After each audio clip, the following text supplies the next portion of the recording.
Muy buenas tardes a todas y a todos. Es un honor dar la bienvenida a este encuentro tan especial. Lo hemos organizado por la semana de la esclerosis múltiple. El reunirnos aquí sobre todo es para enfrentarnos juntos a ese primer paso.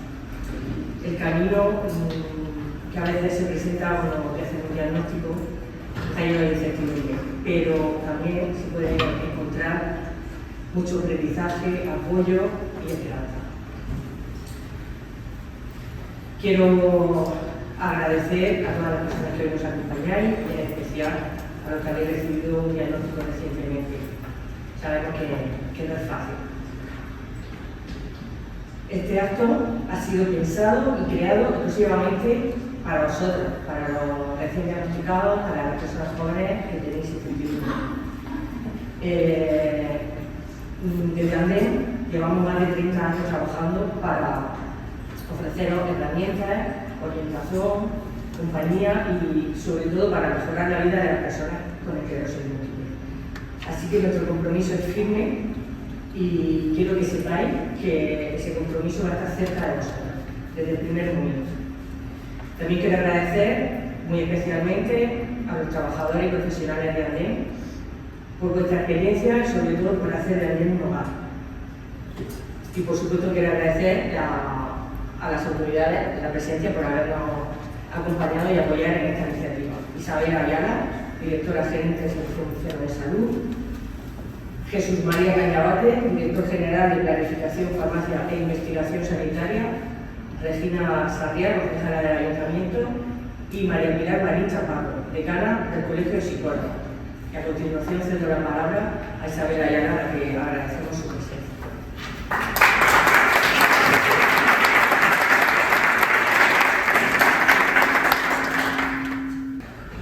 Bueno, buenas tardes a todos, por supuesto.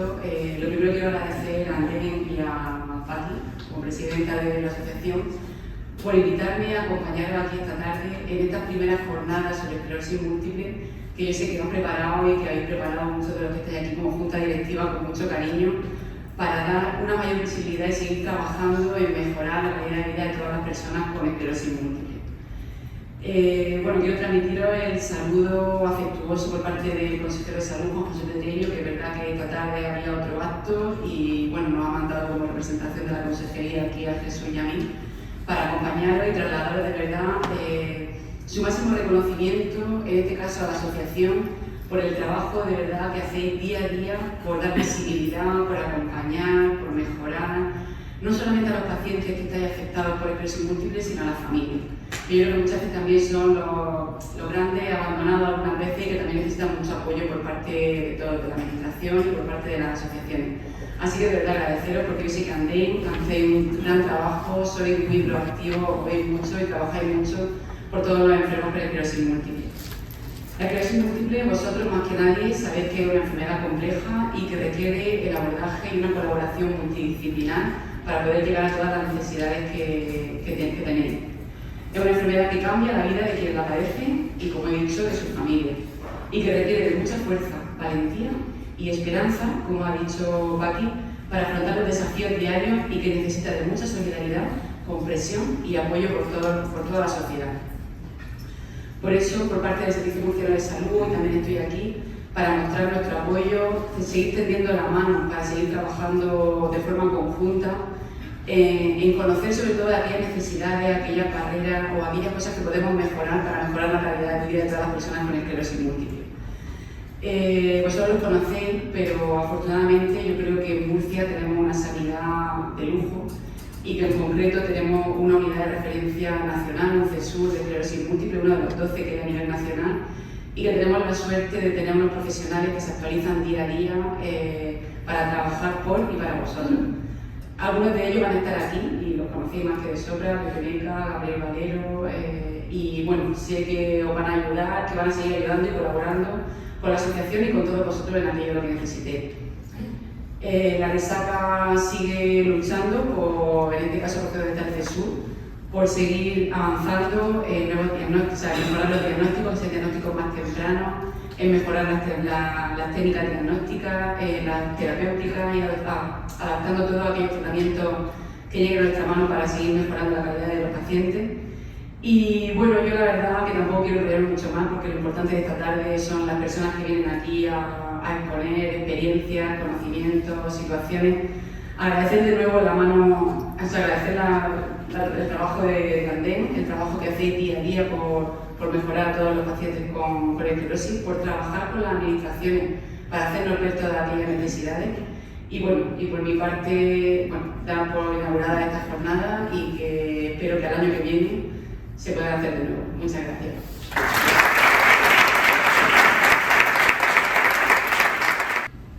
Bueno, pues para presentar esta jornada vamos a contar con el doctor Gabriel Valero, que es neurólogo del Hospital Virgen de la Resaca. Te invitamos a subir aquí. Gracias.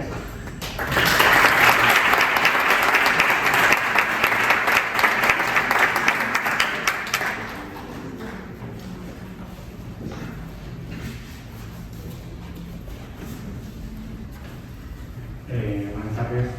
Bueno, primero agradecer a los organizadores por su invitación. Para mí, fue un poco fuera de mi campo de juego habitual, pero bueno, para mí es un estímulo y es una suerte que me han invitado, es un orgullo también. Y bueno, también agradecer a los pacientes, familiares de la asistir y a las autoridades que nos acompañan. Bueno, veo a los conocidos, pero como yo creo que no me conocéis, yo trabajo desde hace más de 10 años. En el Hospital Virgen de la Resaca, en el Servicio de Oncología del Virgen de la Resaca, y desde hace más de 6 años, un poquito más, la mayor parte de mi jornada semanal la dedico a la asistencia de pacientes con esclerosis múltiple, que es la patología del sistema nervioso central de la inflamatoria. Bueno, para mí es un honor estar aquí hoy, no solo como un profesional de la salud, que bueno, como médico que acompaña a los pacientes con esclerosis múltiple en su camino, sino también de cara a atendernos de todos esos pilares que forman parte del bienestar y la calidad de vida de los pacientes. Yo aquí vengo a hablar de una parte, es una parte solo de señalaje, probablemente una de las primeras caras que conocéis, ¿no? Las caras que forman parte del diagnóstico, una cara que muchas veces nos olvida las palabras que se dicen, nos olvida el día que haces, si da una luz de aquí, porque se hacen en los pacientes, ¿no? Y pues soy una de esas primeras caras que marcan, ¿no? Cuando vamos a hacer el diagnóstico. Y bueno, yo voy a intentar no ponerme muy académico, no muy teórico, voy a hablar un poquito de la enfermedad desde el punto de vista, ya digo, lo más sencillo posible. Y también, bueno, voy a hablar un poquito de lo que es nuestro papel en coordinación, cooperación con lo que es la asociación de Candem, ¿no? Que yo creo que es un poco, que son los protagonistas hoy, que son un poco de lo que queremos hablar, ¿no? De lo que queremos explicar. Bueno, la esclerosis múltiple es una enfermedad de origen multifactorial, no conocemos exactamente qué factores van a influir y de qué manera se van a enganar. Sabemos que hay una predisposición genética, una predisposición que sobre todo va a relacionarse con determinados genes en relación con el sistema inmune, que van a verse modificados y lo que van a influir por factores ambientales, a veces modificables y otros no modificables. Eso va a desencadenar una patogenia inmune, aunque eso es una parte de la enfermedad. Creo que está el sistema nervioso central, como decía, una base inflamatoria del militante, que va a desencadenar un proceso que en ocasiones es un proceso degenerativo, un curso crónico, y que en algunos pacientes se van a infectar de una forma también progresiva. No solo esa susceptibilidad genética a tener una enfermedad, también está la susceptibilidad a cómo soportamos el daño de la enfermedad. Nosotros cada vez sabemos más, sabemos que hay genes implicados, que hay pacientes que pasando del daño de enfermedad están bien, y pacientes que a los 5 o 10 años de enfermedad esa no sea su realidad, ¿no? Entonces, bueno, yo creo que cada vez vamos conociendo más y la investigación está permitiendo conocer sobre todo cómo se van llamando todas esas patologías para intentar cada vez mejor, ¿no? Otro de los pilares clave de la enfermedad es su prevalencia, ¿no? Estamos hablando de que en mundial esperamos 90-100 casos por cada 100.000 habitantes. Si hacemos un cálculo rápido, estamos hablando de unos 1.500 pacientes solo en esta comunidad, ¿no?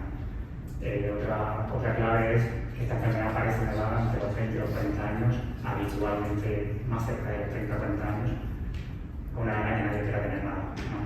Entonces, esto genera un impacto claro a nivel vital, una época de tensión, de crecimiento vital, laboral, social, y yo creo que bueno, hace falta que explique a todos lo que esto supone, ¿no? Desde el punto de vista del impacto que genera en la vida y la calidad de vida, ¿no? Y la expectativa, ¿no? De esa vida. Como digo, es una enfermedad, yo siempre digo en la consulta, es una enfermedad, como se dice, ¿no? La enfermedad de la mil caras, ¿no? Es una enfermedad muy heterogénea. Los síntomas son una gama de síntomas que muchas veces no hay pacientes iguales, síntomas motores, problemas de equilibrio, síntomas sensitivos, problemas de circadiano, afectación cognitiva, afectación del ánimo, dolor. Y creo que esa variabilidad, esa heterogeneidad la va a sentir el paciente prácticamente en su día a día, ¿no? Hay muchas veces que no son días iguales ni una semana igual, ¿no? Hay muchos factores que van a influir y que van a hacer que, bueno, que haya factores exógenos, no sé, desde una gripe a una fiebre, un estrés, algo de mal, preocupaciones, van a hacer que esa secuela se pueda constituir de una forma más intensa y que, bueno, pues muchas veces la calidad de vida pues, se puede ver afectada por cosas del día a día, ¿no? Por tanto, hacerse con ese traje que la enfermedad muchas veces es complicado, ¿no? Como decía, es una enfermedad crónica, que es una enfermedad de curso impredecible. Por suerte, la investigación en los últimos 20-30 años ha permitido que vayamos conociendo más, como decía, que podamos incluso, no al 100%, pero podamos estimar con los marcadores que tenemos hoy en día el pronóstico que pueden tener algunos pacientes de cara a poder garantizar los mejores tratamientos desde el principio, ¿no? Y la mejor asistencia, tratamientos farmacológicos y no farmacológicos. Como decía, la investigación ha permitido no solo conocer mejor la enfermedad, el diagnosticar antes la enfermedad, sino tratar antes la enfermedad, que estudio tras estudio lo que demuestra que cambia el motivo de la enfermedad, modifica el curso de la enfermedad. No sorprende a nadie, sabemos que no tenemos tratamientos curativos, no tenemos tratamientos que reparen el día de hoy. Tenemos tratamientos que modifican el curso de la enfermedad. Ese tratamiento modifica el curso de la enfermedad, sobre todo cuando se implementan de forma precoz, ¿no? Eso ya hay un montón de estudios, pacientes que se han diagnosticado en diferentes eras, lo que se han diagnosticado en las últimas eras, en las últimas épocas, de forma más precoz, su nivel de discapacidad son mucho más bajos. Y bueno, creo que también es un día para reclamar que esos tratamientos, yo siempre creo que son una pata de la mesa, un pilar de bienestar. El bienestar de los pacientes va a depender en parte de esos tratamientos que son muy importantes, pero solo es eso, un pilar más. Y creo que se debe también para indicar que ese pilar, por suerte, es un pilar muy caro, pero que la sanidad pública y universal en nuestro país financia al 100%. ¿Vale? Porque es una cosa que es importante que todos tengamos en cuenta y que, bueno, que agradezcamos, ¿no? El esfuerzo de todos, ¿no? Pero como digo, es muy importante, yo creo que lo que vamos a hablar hoy en día, el día de hoy, creo que solo es una pata de la mesa. Creo que la otra pata de la mesa van a ser los hábitos de vida. Dieta, ejercicio, higiene del sueño, cuidar la salud mental, la salud emocional.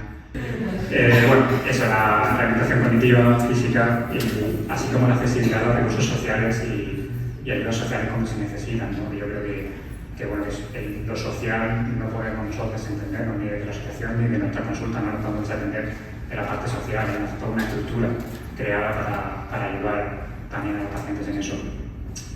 Y yo ya quiero pasando al último punto de introducción, que intentar ser como breve. La colaboración entre la sanidad pública y la asociación es necesaria e indispensable, ¿de acuerdo? Solo déjame poner un ejemplo. Nosotros, por ejemplo, dentro de nuestra unidad de CESUR, que es una unidad de referencia, que es una de las 4 unidades del Estado, que está reconocida como CESUR, nosotros tenemos dentro de nuestra cartera de servicios la posibilidad de diagnosticar deterioro cognitivo cuando lo haya asociado a la enfermedad.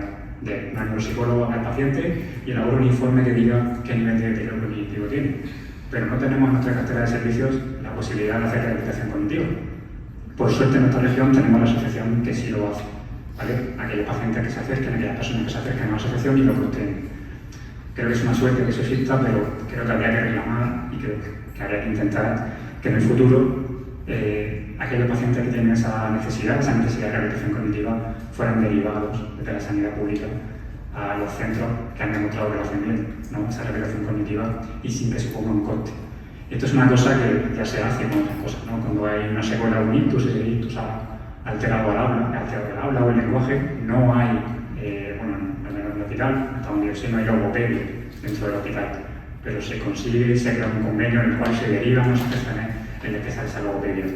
Yo creo que, seguro que vosotros habéis notado muchas más carencias, yo he enumerado sobre esto, ¿no? Pero creo que sería interesante, en algo tan importante como lo cognitivo, sería muy importante que esto se regulara. Y bueno, esto somos de tantas cosas, esto es una de las 1000 cosas de la asociación, pero bueno, yo creo que ellos lo van a explicar mucho mejor que yo, creo que ellos van a dar una visión mucho más del trabajo que realizan a diario, pero creo que es muy importante poner en valor. Y por último, me gustaría acabar con una reflexión personal, no sé si todos la compartís o no, pero eso, yo creo que estamos en un contexto social que no se nos escapa, que bueno, se premia mucho el individualismo, se premia mucho la productividad, creo que se tiende mucho a homogeneizar y, en mi opinión, es que no digo que bueno, no lo compartí, y creo que se tiende a presentar solo una forma correcta de enfermar, una forma correcta de mostrar, o una forma aceptable de mostrar la enfermedad. Y yo creo que eso no refleja la heterogeneidad, no solo lo que hablábamos antes de la esclerosis múltiple. Creo que toca reivindicar el asociacionismo, creo que toca reivindicar el valor del grupo, creo que toca reivindicar la asociación como un sitio que dé cabida a pacientes con diferentes síntomas, expectativas, personalidades y realidades sociales y hacerles partícipes del valor del grupo, del valor del apoyo mutuo. Y bueno, yo creo que es importante fomentar, y yo lo intento fomentar en la consulta, que bueno, que el cuidarnos, respetarnos y aceptarnos nosotros y a los demás, y también pedir ayuda es un acto de fortaleza, ¿no? Es un acto no solo, pedir ayuda no es una debilidad, yo creo que en una situación como llega una enfermedad como la esclerosis múltiple, crónica, a una edad que no se espera tener nada, creo que uno de los pilares que tenemos es el grupo, y yo creo que la asociación donde hace un valor, tiene un valor incalculable. Entonces, bueno, por todo ello mi agradecimiento, mi reconocimiento, solo espero que la relación entre la sanidad pública y la asociación siga creciendo, hablo en nombre de mí y de mis compañeros, y no solo desde el CESUR, de esclerosis múltiple de la Risaca, compañeros en el Morales, en el Reina, en Cartagena, en Caravaca, en los barcos hacen una labor increíble, Ramón, Pepe, Mirka, Bel Vicente, un montón de gente, bueno, mis compañeros Pepe y Jorge, mis compañeras de enfermería, hacen una labor increíble, y yo creo que junto con la vuestra y junto con el esfuerzo del sistema, pues intentamos que la calidad de vida de los pacientes con esclerosis múltiple pues cada día sea mejor. Y no, simplemente era esto, espero que me hayáis escuchado. Y si no,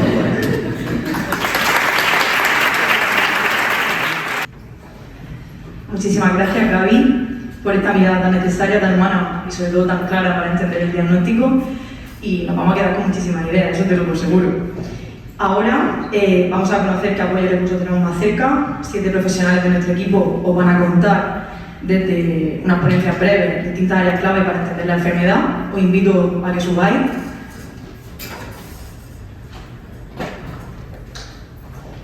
Y bueno, me gustaría hacer una breve presentación de los mismos. A mi derecha tengo a Tania Sánchez, neuropsicóloga de la asociación. Estefanía, Chema, perdón, voy a esperar porque creo que me estoy apresurando un poco y están sentándose a toda leche. Sigo Estefanía, Chema, que son trabajadores sociales, Davinia, terapeuta ocupacional, Gema, logopeda, y por último tenemos a Sara y a Jorge, que son fisioterapeutas. Así que sin más, vamos a ello. Empieza Tania. Bueno, cuando hablamos de ver qué tema, con Lorena, qué tema podía exponer yo, no iba a hablar de neuropsicología porque esto está enfocado a los recién diagnosticados sobre todo, y Lorena me propuso hablar de la identidad, es decir, qué impacto tiene la enfermedad sobre las personas cuando se les diagnostica, qué impacto tiene en la identidad de cada uno de vosotros. Y estas son las preguntas que cuando llegáis a la asociación, y entiendo que también cuando vais al hospital, son las que más repetís, ¿no? ¿Por qué me ha tocado a mí? ¿Por qué me ha pasado esto? ¿Qué va a pasar conmigo? ¿Cómo me van a ver los demás? ¿Qué va a pasar con mi trabajo? ¿Qué va a pasar con mi pareja? Al final entiendo que cuando algo aparece nuevo en nuestra vida, nos abordan los miedos, sobre todo. Esta es la más repetida, ¿no? ¿Por qué me ha tocado a mí? Y bueno, yo siempre digo, ¿y por qué no? ¿Por qué sí? ¿Por qué no? Y bueno, pues os voy a explicar un poquito cómo afrontar la identidad con la enfermedad. Creo que la identidad es algo que se crea en función de los objetivos que nos vamos poniendo a lo largo de nuestra vida, y también se va creando en función de las experiencias, de las cosas que nos pasan cuando cambio de pareja, cuando cambio de trabajo, cuando cambio de ciudad, cuando cambio de casa. Es decir, yo soy Tania, yo vivo en San Pedro y tengo una casa, pero es que el mes que viene, si me voy a Córdoba a vivir, pues es que Tania, que vive en Córdoba y se dedica a recolectar lechugas, ¿vale? La identidad va cambiando en función de las experiencias. Obviamente, pues una enfermedad te impacta mucho más, claramente. Entonces, bueno, el impacto del diagnóstico en nuestra identidad. Vale, yo he puesto estas 3 cosas, que es lo que más se repite cuando yo recibo a un paciente. De hecho, siempre digo que cuando diagnostican la enfermedad da mucho miedo venir a la asociación. Al final pensamos que nos vamos a encontrar cosas que no queremos ver, las ignoramos o no queremos ver que puedan suceder, entonces pues no acudimos a la asociación, pero siempre digo que en la asociación tenemos profesionales que os van a ayudar a transitar este duelo mucho más fácil que si lo hacéis solo. Entonces, ¿qué pasa al principio? Bueno, pues el shock inicial, ¿no? Es decir, me han diagnosticado esclerosis, ¿qué ha pasado? ¿Esto qué es? Explícamelo, no sé lo que es. Pues bueno, es una enfermedad crónica y una enfermedad autoinmune que os va a acompañar el resto de vuestra vida. Y se tiene que producir claramente un duelo. El duelo es algo que parece como algo doloso, ¿no? Que solamente se sucede cuando hay pues, una muerte. Pero en realidad no, el duelo se sucede cuando hay un cambio en mi vida. Cuando, pues lo que decía antes, cuando yo dejo una pareja, tengo que lidiar con el duelo de no tener a esa pareja. Pues cuando me diagnostican esclerosis múltiple tengo que lidiar con el duelo de cambiar mi identidad. Yo antes era Tania sin esclerosis múltiple y ahora tengo esclerosis múltiple. Tengo que lidiar con ese cambio, tengo que hacer un duelo. Tengo que intentar reconformar mi nueva identidad, saber quién soy ahora que tengo una enfermedad que es incierta. Yo he puesto aquí ruptura con la vida conocida versus realidad incierta. Yo conocía mi rutina, conocía mi trabajo, conocía la forma en la que tenía de abordar mi vida, mis problemas, mi familia. Ahora tengo una enfermedad que a veces me paraliza en función de las secuelas que tenga desde el inicio y no sé cómo va a ser mi futuro con la enfermedad. Entonces, bueno, como siempre digo, aceptación, acompañamiento, tiempo y validación. Tiempo, el tiempo es muy importante, no podemos querer ni aceptarlo rápidamente ni tirarlo todo por la borda al principio. Al final no podemos quedarnos con un diagnóstico. La vida se paraliza, sí, pero la vida no se para aquí, la vida continúa, hay que aceptar lo que está sucediendo y hay que tomarse todo el tiempo que uno necesite. Cambios en el rol social, laboral y de la pareja. Aquí siempre venís y me decís, es que yo era independiente, es que yo lo hacía todo sola, es que yo era la que todo lo podía, la que todo lo hacía y ahora no puedo, dependo de alguien.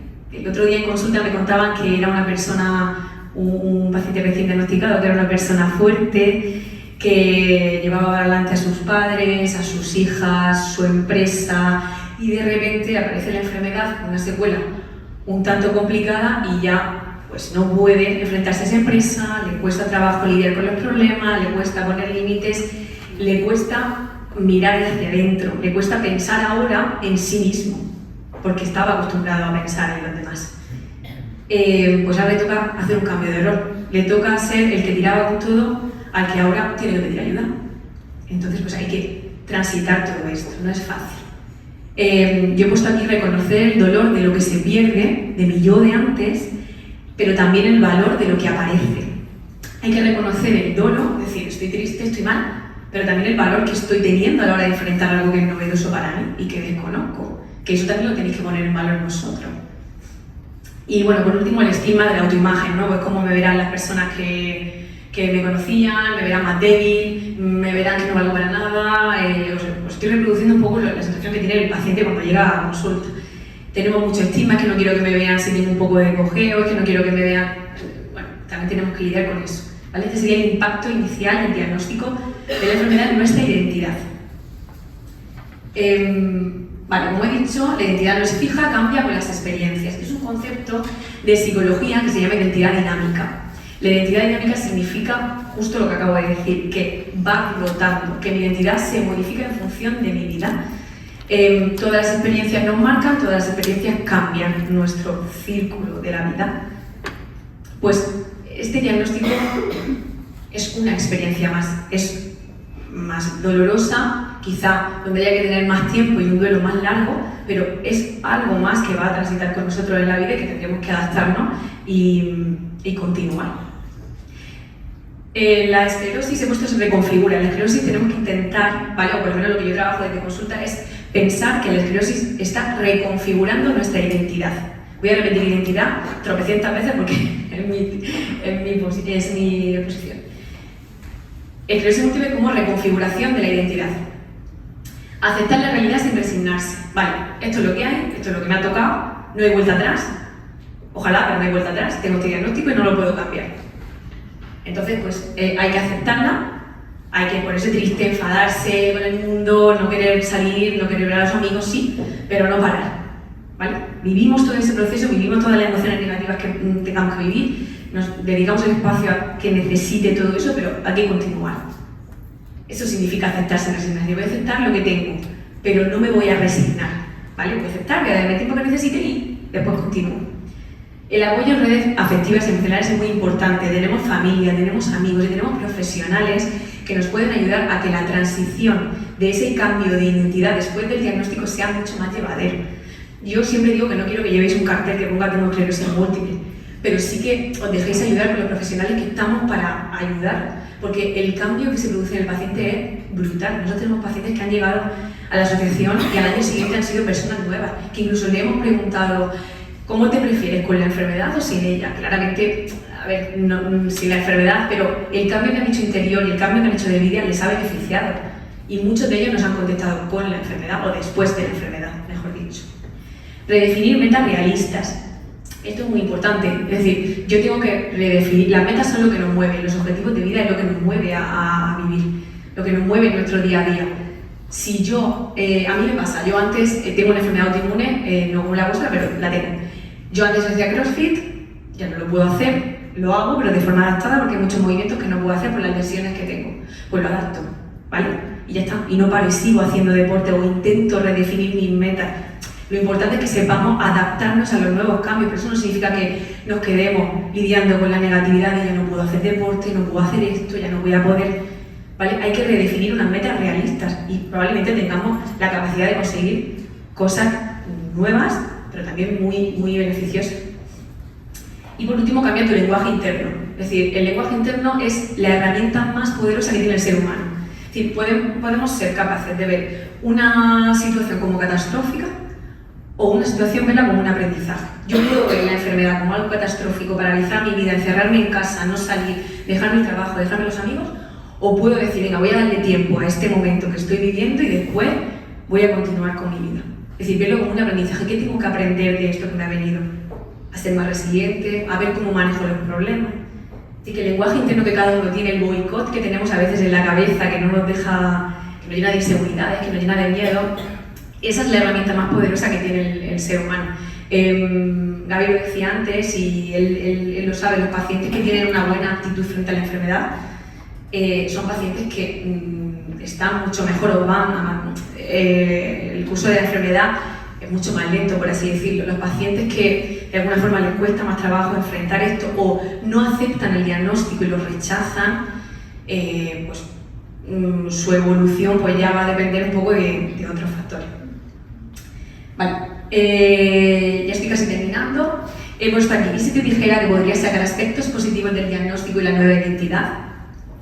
Vale, yo sé que esto es complicado de verlo porque quizá no veáis nada positivo del diagnóstico de la enfermedad, pero cuando a uno le diagnostican una enfermedad como esta, yo siempre digo en consulta que es importante que se pare y piense ¿qué me ha pasado? ¿Por qué tengo esta enfermedad? ¿Qué reflexión tengo que hacer? ¿Me sobra el trabajo donde me están explotando? ¿Estoy mal en mi casa? ¿Voy en piloto automático y no soy consciente de que a veces no escucho las señales que mi cuerpo me está mandando? Entonces, siempre digo que la enfermedad hay que tomarla desde esa lectura. Reconexión con uno mismo, no preguntarse cómo estoy, qué necesito. Lo que he contado anteriormente, si un paciente estaba siempre por y para los demás, probablemente nunca se preguntaba ¿cómo estoy yo? ¿Qué necesito yo? A lo mejor no me puedo ir a acompañar a mi hermana a montar los muebles porque me necesito a mí. Y yo siempre digo una frase que es muy importante y es que le digamos al que nos pide ayuda, yo sé que esto es muy importante para ti, pero mis límites y mi persona también es importante para mí. Y a veces, pues bueno, tenemos que rechazar. Priorizar lo esencial, que en vez de qué más puedo hacer, ¿no? El piloto automático ese que llevamos haciendo cosas todo el día, ¿qué es realmente valioso para mí? ¿Qué es realmente valioso? ¿Qué puedo hacer? ¿Qué es importante realmente de las cosas que hago en el día a día? Que a veces somos superhéroes, hacemos 850 cosas, pero en realidad no es necesario. Un autocuidado consciente, como he dicho, vivir en automático y funcionar con intención. Muchas veces vamos haciendo cosas y no somos conscientes de que estamos dedicándole tiempo a esas cosas. Cuando pensamos en lo que realmente queremos hacer, eso es vivir con intención. Y resiliencia versus vulnerabilidad. He puesto esta frase porque es un poco complicada de entender, pero quiero que la intentemos interiorizar. no se trata de elegir entre ser fuerte o frágil, es decir, no se trata de elegir tener una actitud de venga, sí, puedo con todo esto, no es para mí nada, ni de venirse abajo, sino de reconocer que solo cuando nos permitimos sentirnos vulnerables, el cerebro puede empezar a reorganizarse hacia el equilibrio. Solo cuando sentimos la vulnerabilidad somos capaces de levantarnos. Si rechazamos esa vulnerabilidad ante cualquier situación de la vida, nos va a ser mucho más costoso.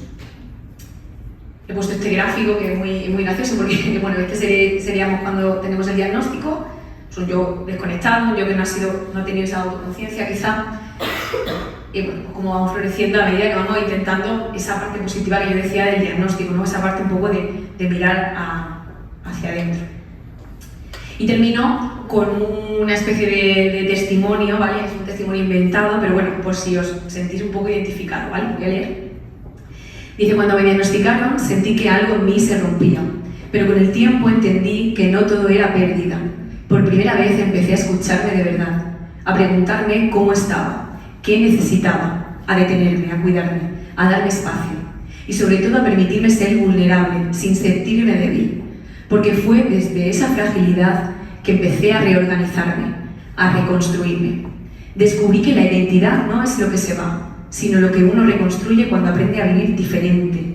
Y a veces, en medio de la incertidumbre, aparece lo esencial, lo que de verdad importa, lo que de verdad somos.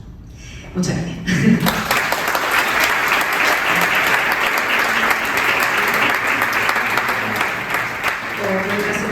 Con mi compañero. Hola, buenas tardes. Nosotros venimos a hablar de derechos. Y cuando hablamos de derechos, me gustaría poneros un poco en contexto. En España, por el simplemente hecho de nacer, ya tenemos adheridos a nuestra persona una serie de derechos. ¿Qué sucede? Que hay un término que se nos olvida, que es el deber. Vale, pues ya lo dijo el tío Ben, todo gran poder conlleva una gran responsabilidad. Por lo tanto, todo derecho conlleva un deber. Y vamos a ver los ejemplos. Si yo tengo el derecho a la educación, todos los derechos que hay aquí están todos recogidos en la Constitución española. Es verdad que tienen distintos niveles de protección, pero todos están recogidos en la Constitución española. Si yo tengo un derecho a la educación, yo tengo el deber de ir a la escuela y de esforzarme y de estudiar. Si yo tengo derecho a la libertad de expresión, yo tengo el deber de no injuriar. Si yo tengo el derecho al trabajo, yo tengo el deber de ir a trabajar. Si tengo el derecho a una vivienda digna, yo tengo el deber de proteger mi vivienda y pagar mi vivienda. Y si yo tengo derecho a la vida, pues tengo el deber de no quitarle la vida a nadie. Entonces, una vez que tenemos esto ya explicado, pasamos a lo siguiente. ¿Qué ocurre con mis derechos cuando estoy en una situación de vulnerabilidad? Lo que hace el legislador en España es que o bien amplía derechos o crea derechos nuevos para protegernos. Situaciones de vulnerabilidad en la vida hay muchísimas. La infancia es una situación de vulnerabilidad, las personas mayores también están en situación de vulnerabilidad. Nos puede pasar de todo. ¿Quién le iba a decir a nuestros vecinos de Valencia que un desastre natural le iba a quitar todo? La falta de apoyo, la pobreza, ser víctima de violencia de género. Situación de vulnerabilidad no quiere decir que seamos vulnerables, sino que todo lo que nos rodea nos pone un poquito más difícil la vida. ¿Qué sucede con nuestros derechos? Pues como he dicho, se amplían o se crean nuevos. ¿Y qué sucede con nuestros deberes? Pues lo que sucede con nuestros deberes es que también se amplían y también hay nuevos deberes. Una de las situaciones de vulnerabilidad puede ser una enfermedad sobrevenida, como en este caso la esclerosis múltiple. Una enfermedad crónica, degenerativa, que puede o no crearnos una discapacidad. Si veis la palabra discapacidad, la situación está marcada en negrita. Es un término que nos da muchísima aprensión escuchar, pero es que todos los aquí presentes, antes o después, vamos a tener una discapacidad, tengamos o no una enfermedad, porque simplemente por el hecho de llegar a una edad más adulta, a una tercera edad, vamos a perder funciones. Y el que no puede ser que tenga una discapacidad auditiva, que puede ser que tenga una demencia, entonces es un término que sí deberíamos ya un poquito empezar a abrazar, pues ya a familiarizarnos con él y tenerlo más presente en nuestra vida.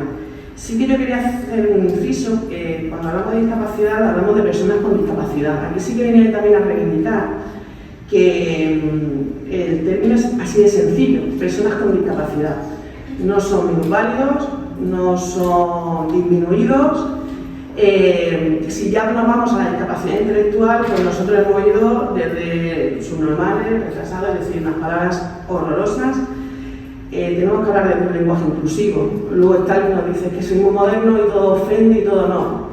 El lenguaje inclusivo es necesario porque nos van a definir como personas, nos va a definir como sociedad.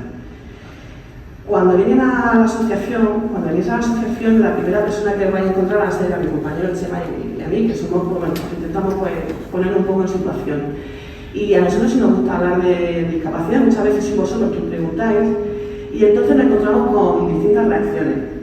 Nosotros hemos cogido 3 reacciones que me gustaría que las vierais y a ver si vosotros os podéis identificar en alguna de ellas. La primera reacción que nos encontramos es: ¿discapacidad? ¿Eso qué es? Es una reacción que nos extraña porque el que más o el que menos tenemos familiares, tenemos amigos, tenemos vecinos que tienen algún tipo de discapacidad. Lo que nosotros hacemos aquí es explicar qué es la discapacidad y cómo se solicita la discapacidad. La discapacidad hay muchísimas definiciones. Realmente lo que viene a ser son los límites que nos encontramos las personas en nuestro día a día. Límites o dificultades. La segunda reacción es: no tengo ninguna condición que me cause una discapacidad, pero yo la voy a solicitar por si acaso. Aquí nos encontramos 2 situaciones, y es que en este momento, si no tienes nada que te cause discapacidad y la quieres solicitar, vale. Porque como tardan tanto en resolverla, posiblemente de aquí a que la resuelvan, puede ser que ya haya desarrollado una discapacidad, o puede ser que no. Pero por otro lado, si tú no tienes nada incapacitante y quieres perder el tiempo, lo veo bien. Si nos lo quieres hacer a nosotros, perder el tiempo, pues también. Porque bueno, nos dedicamos a ello. Pero para hacerle perder el tiempo a un equipo de valoración que son 4 gatos y que tiene una lista inmensa para ver, pues la verdad que entonces sí que habría que planteárselo un poco, ¿no? Pero bueno, siempre, como he dicho, está el derecho de pedir de solicitar la discapacidad, pero ¿qué pasa? Que también está el deber. Y tu deber es demostrar que la tienes y, una vez que la tienes reconocida, hacer buen uso de ella. Y luego está la reacción 3, es: tengo una condición que me causa la discapacidad, pero no quiero ni oír hablar de ella. Bueno, aquí nosotros lo único que hacemos es acompañar. Hay posiblemente estén, como decía Tania, estén en una fase de duelo. Entonces, nada, explicarle en qué consiste, decirle que nosotros estamos ahí, que cuando quieran pues le tendemos la mano para acompañarles en el proceso de solicitar la discapacidad. Y ahora mi compañero José Manuel, que se llama Para los Amigos, pues nos va a contar cómo se solicita la discapacidad y qué beneficios obtienes con ella. Muchas gracias. Bueno, vamos a hablar un poquito también de las preguntas más frecuentes. ¿Se me oye bien, verdad? Sí. ¿Estáis atentos? ¿Estáis atentos? Vale. ¿Quién la reconoce? Esta es una de las principales preguntas que nos suelen venir, ¿no? Oye, pues quiero solicitar la discapacidad. Pues el órgano competente en materia de discapacidad, quien lo reconoce, es el IMAS, el Instituto Murciano de Acción Social. ¿Cómo se solicita? Pues a instancia del interesado, es decir, la persona tiene un informe médico donde especifican que tiene una enfermedad y esa enfermedad que le cause limitaciones sociales, restricciones, ¿no? que le ocasione esos retraimientos a nivel social. Entonces eso es lo que se valora, no la enfermedad como tal, sino que esa enfermedad a ti te ocasione esas limitaciones, ¿de acuerdo? Y eso se hace a instancia del interesado. ¿Qué tengo que aportar? La solicitud, los informes médicos y un justificante del pago de la tasa, un pago único de 10 euros que se paga a la comunidad autónoma de la región de Murcia. ¿Qué porcentaje tengo que alcanzar o qué es lo que tengo que conseguir para que me reconozca como persona con discapacidad, ¿no? Para poder acceder a una serie de beneficios? Tengo que llegar a un 33%, ¿vale? Un 33% y sobre 100, ¿vale? Según más porcentaje, pues se van accediendo a una serie de beneficios u otros, ¿vale? Pero ya obteniendo el 33% ya se reconoce a esa persona con discapacidad, ¿vale? Una vez que tengo reconocida la discapacidad, ¿tengo derecho a la tarjeta de estacionamiento? No. Por tener discapacidad no significa que vayas a tener una tarjeta de estacionamiento, la típica tarjeta azul para los parkings que vemos tan grandes y que están cerca de los accesos para evitar traslados muy alejados. Esta tarjeta se reconoce con un baremo, que es el baremo de movilidad, que está incluido en el baremo de discapacidad, ¿no? Dentro de lo que es el conjunto de la discapacidad. En ese baremo se necesita obtener 25 puntos, que esa es la siguiente pregunta. ¿Qué necesito para que me reconozcan esa tarjeta de estacionamiento? 25 puntos sobre 100, ¿de acuerdo? Ahí se valora pues, todo el tema de movilidad, pues si hay también agudeza visual, cosas que a nosotros nos impidan desplazarnos de una forma cómoda. Bueno, pero la pregunta del millón, ya ha dado un poco la pista a mi compañera. Cuando presentamos la solicitud, muchas veces me preguntáis, ¿y esto cuánto tardan en resolverlo? Bueno, pues según el Real Decreto, 6 meses tiene de máximo. Pero esto no es así, están tardando casi 2 años. Hace poco le preguntamos al técnico de IMAX, que nosotros tenemos contacto con él, y creo que ahora mismo van por junio de 2023, de la solicitud. O sea, que si habéis presentado por ahí, estás atentos que os llamarán para hacer la valoración. Vale, una vez reconocida la discapacidad, nos mandan, ¿no? Tenemos una serie de beneficios, pero muchas de las personas no saben qué beneficios tenemos, ¿no? Pues aquí vamos a hablar un poquito de qué beneficios tenemos una vez que tenemos la discapacidad reconocida. Entre ellos, beneficios fiscales, reducción del IRPF, tenemos adquisición de nuevos vehículos, pues estaríamos exentos del impuesto de matriculación y del impuesto de vehículos de tracción mecánica, que luego se pagan en el ayuntamiento. También tenemos en el ayuntamiento pues, excepción del pago del impuesto de circulación, mayor puntuación de acceso en plazas de escuelas infantiles, a nivel de empleo, bonificaciones de la cuota de la seguridad social, tenemos también adaptación del puesto de trabajo, reserva del 10% para convocatorias de oposición, ¿de acuerdo? Que se reservan ese 10% para solamente personas con discapacidad, e incluso adaptación del examen dentro de la convocatoria, para lo te amplían un poco más el tiempo para poder desarrollar el examen en una sala mucho más tranquila, pues si necesitas más tranquilidad. Y bueno, dentro del IMAS, el Instituto Murciano de Acción Social, pensiones no contributivas, ayuda individualizada a las personas con discapacidad, una convocatoria que sale de forma anual, que da productos de apoyo, ¿vale? La financiación de productos de apoyo y adaptación de la vivienda.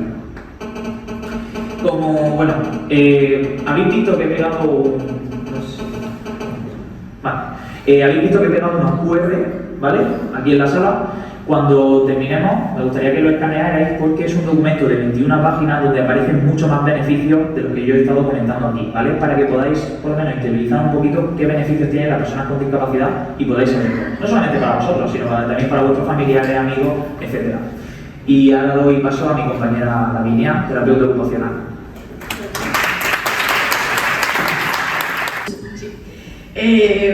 Buenas tardes, yo soy Davinia, soy la terapeuta ocupacional de AMDEM y os voy a hablar del entrenamiento de las habilidades funcionales en las actividades de la vida diaria. Ahora explicaré un poquito qué es eso. Os voy a ir lanzando una serie de preguntas.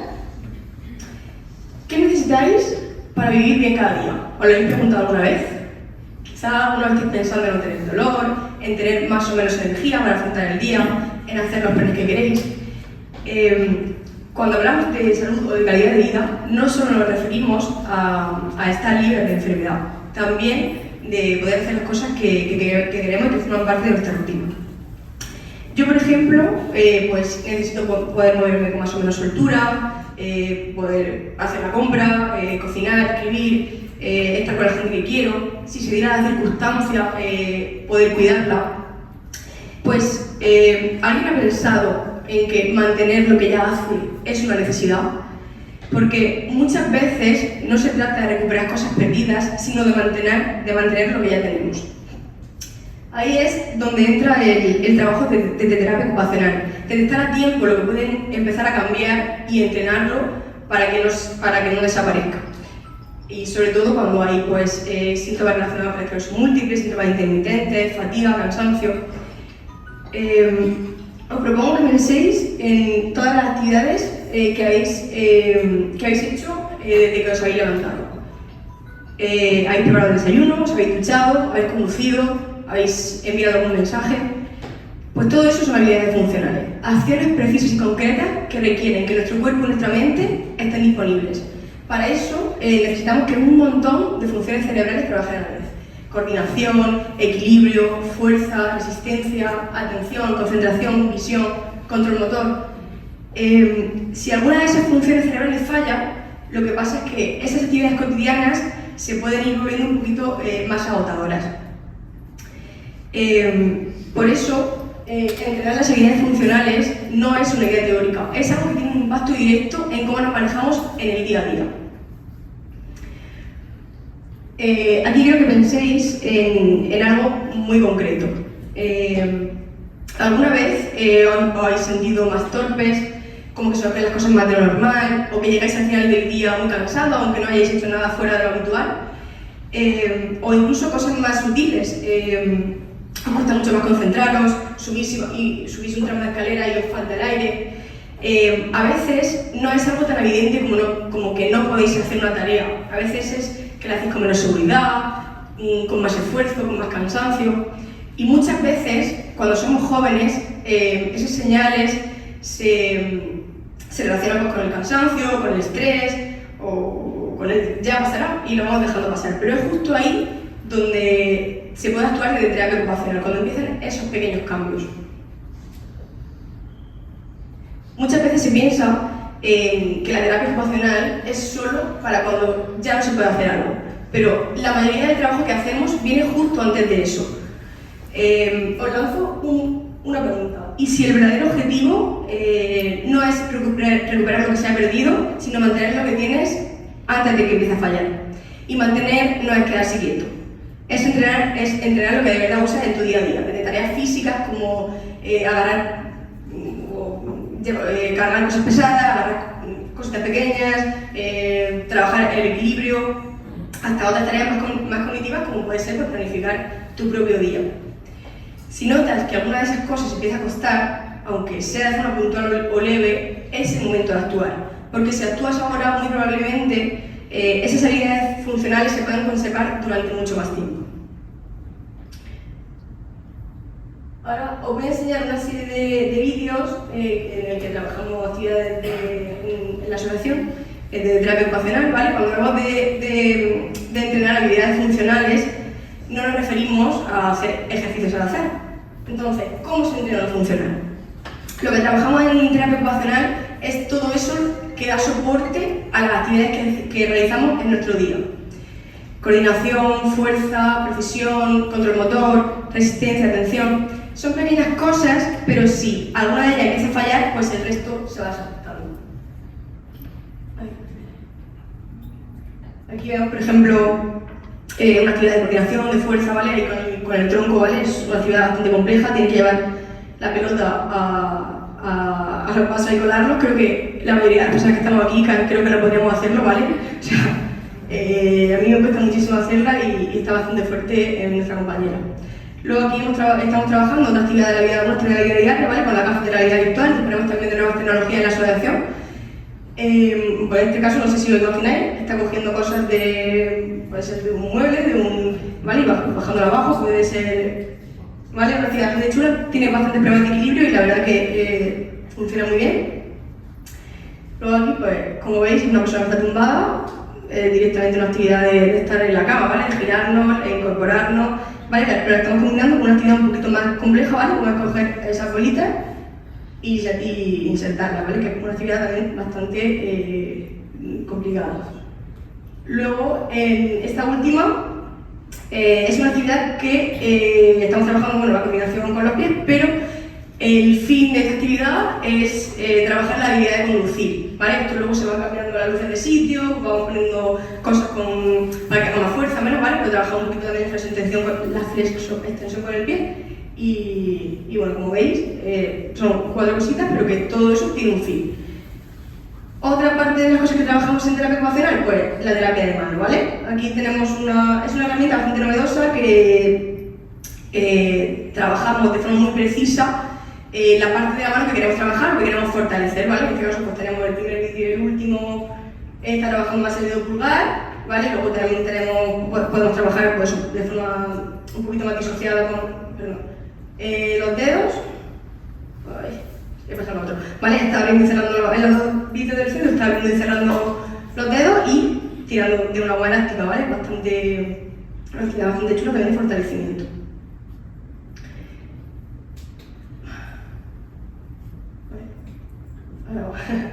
Vale, ¿por qué trabajar todo esto ahora? ¿Por qué trabajar todo esto ahora si todavía me manejo bien? Aquí me ha dirigido este entrenamiento. Esta es quizá la parte más importante, pues porque el cuerpo y la mente no esperan a que algo vaya mal para empezar a cambiar. Lo que no se usa o no se entrena se pierde. Y si tienes una enfermedad como la esclerosis múltiple o cualquier otra patología que te afecte a nivel físico, cognitivo, motor, que afecten tu desempeño cotidiano, incluso en fases leves o de estabilidad, es todavía más importante mantenerse activo, con estrategias adaptadas, con descansos bien medidos, pero sin desconectar del entrenamiento ni de las actividades del día a día. Lo que hacemos hoy tiene un impacto directo en cómo nos sentiremos dentro de un año.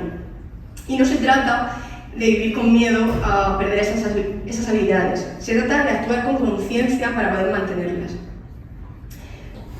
Con todo esto, no quiero decir que haya que hacer una carrera de fondo cada día. Lo que quiero transmitir es que hay herramientas, estrategias y entrenamientos que pueden ayudarnos a conservar lo que ya hacemos, a adaptarnos cuando algo cambia y a sentirnos más capaces en nuestro propio día a día. Y que es igual de importante mantenerse activo que saber cómo hacerlo sin agotarse, priorizando, adaptando, eligiendo bien qué entrenar y cuándo parar. Desde terapia ocupacional trabajamos para eso, para que cada persona, diagnosticada o no, pueda sostener su forma de vida con autonomía, con propósito y en general con una mejor calidad de vida. Muchas gracias por estar aquí y dejar espacio para pensar en el presente y en cómo queremos vivir en el futuro.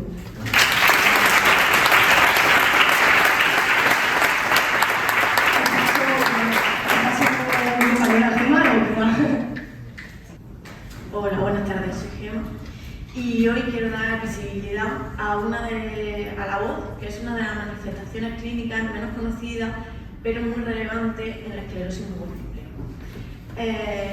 Cuando hablamos de voz también tenemos que hablar del habla, ¿vale? Porque son dos herramientas que van a ir muy unidas.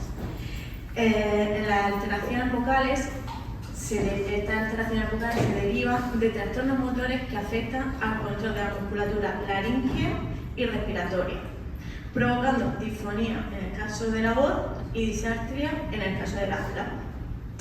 El trabajo del logopeda se centra en economizar la voz, llevar un control respiratorio y optimizar la inteligibilidad del habla y la proyección vocal.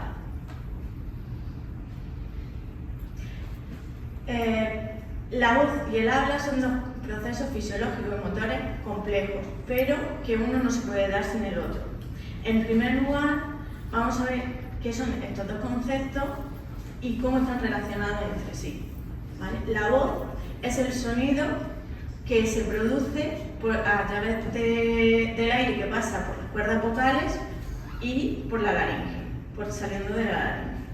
Y el habla es el acto motor voluntario por el cual transforma ese sonido en un lenguaje oral. ¿Qué pasa? Que si tenemos voz pero no tenemos movilidad o funcionalidad en el aparato fonador, no producimos sonido, por lo tanto no podemos producir palabras. Y si no tenemos voz, pero si tenemos una buena movilidad, nos pasa exactamente lo mismo. Vale. ¿Qué síntomas tenemos en estas dos herramientas? En la voz, el síntoma principal que se da, la alteración principal sería la disfonía, que es esa alteración en la calidad, el tono, la intensidad o la duración de los sonidos que producimos. Y en el caso del habla se da la disartria, que es el trastorno motor del habla producido por un daño neurológico que afecta a la musculatura, donde tenemos la mayor alteración en la respiración, en la fonación, articulación, resonancia y entonación. Vale. Los signos de alerta en los que más nos tenemos que fijar en estas dos alteraciones suelen ser más o menos lo mismo. Fatiga vocal, voz ronca, una voz monótona, inestabilidad a la hora de hablar, dolor o molestias. ¿Pero en qué se diferencia? En el caso de la disartria, la diferencia que tiene con la disfonía es que en la disartria el ritmo del habla es más lento o más rápido, depende. Y tenemos problemas de articulación, ¿vale? Fonemas que antes pronunciábamos correctamente, ahora nos cuesta más pronunciar. ¿Dónde nos damos cuenta? ¿En qué fonemas son los que más nos fijamos? En en la R, en la S, en la M, en la P. ¿Por qué? Porque son los que más fuerza necesitan para ser pronunciados. ¿Vale? ¿Qué pautas o consejos se le da al paciente cuando vienen a consulta? Lo primero de todo, que vayan al médico, que vayan al otorrino, ¿vale? Que su neurólogo de referencia o un médico de cabecera que lo deriven. ¿Por qué? Porque tenemos que saber cómo está el aparato fonador por dentro, cómo es la mucosidad, cómo es la movilidad de las cuerdas vocales, o si hay alguna otra alteración, ¿vale? Que nos dificulte esa salida de aire para producir los sonidos. Comenzar la terapia logopédica siempre antes de ir al otorrino, porque de aquí a que te deriven al otorrino, pues tarda.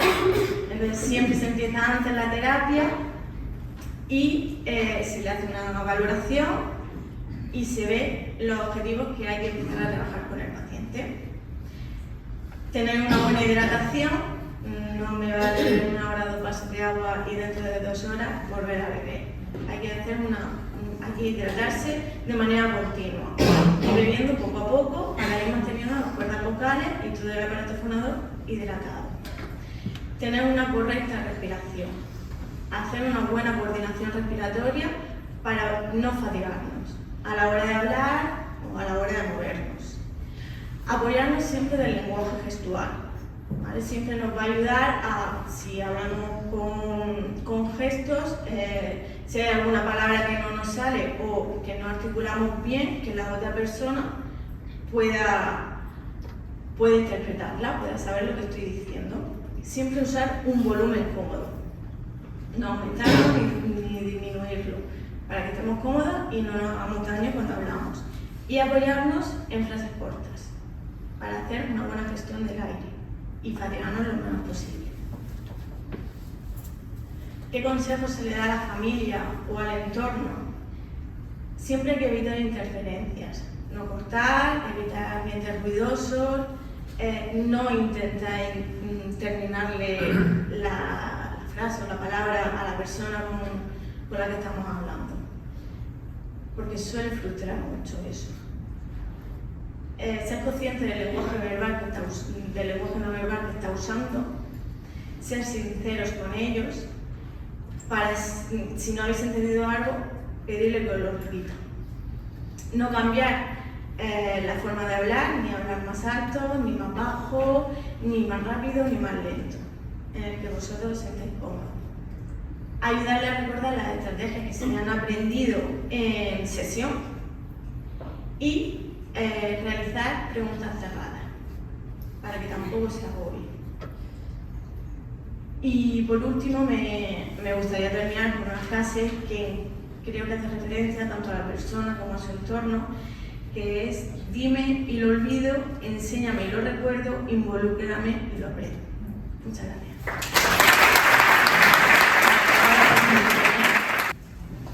Bueno, en primer lugar, presentarme, soy Sara Mina, mi compañero Jorge Ruiz, somos fisioterapeutas, formamos parte del equipo de fisioterapia de Andén, que ahora mismo son 7 profesionales los que lo conforman, todos ellos formados y con amplia experiencia en la rehabilitación neurológica. Y como ya nos conocemos y yo desde aquí os estoy viendo las caras y estamos un poco ya apagadillos y nos está costando mantener la atención, os vamos a proponer, pues, os voy a pedir un favorcillo. Os voy a pedir que os pongáis de pie, todos los que podáis, los que no puedan, que se mantengan en la silla, ¿vale? Va a sonar una música muy famosa y conocida por todo el mundo y tenemos que bailar como si estuviésemos solos, como si no nos hubiese nadie, como si nos hubiese tocado el bombillón, ¿vale? Bueno, voy a ver. A ver. Espero que funcione porque si no sería así como muy vergonzoso. Creo que no. ¿Me podéis dar desde ahí, por favor?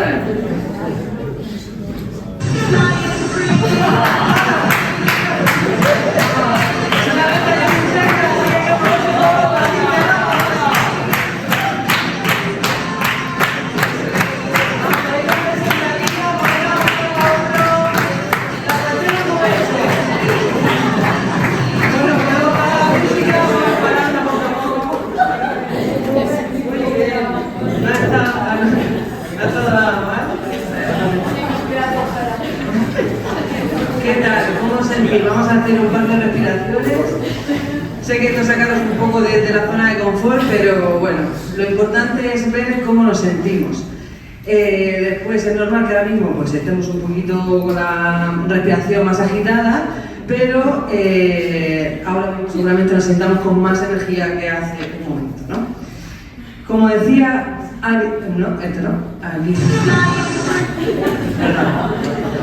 Como decía Aristóteles, el movimiento genera movimiento. Hemos querido hacer este pequeño baile y esta frase para centrar e introducir el tema que nos contiene esta tarde y desmitificar una de las creencias que existían hace ya unos años, y es que estaba contraindicado el ejercicio terapéutico de la esclerosis múltiple.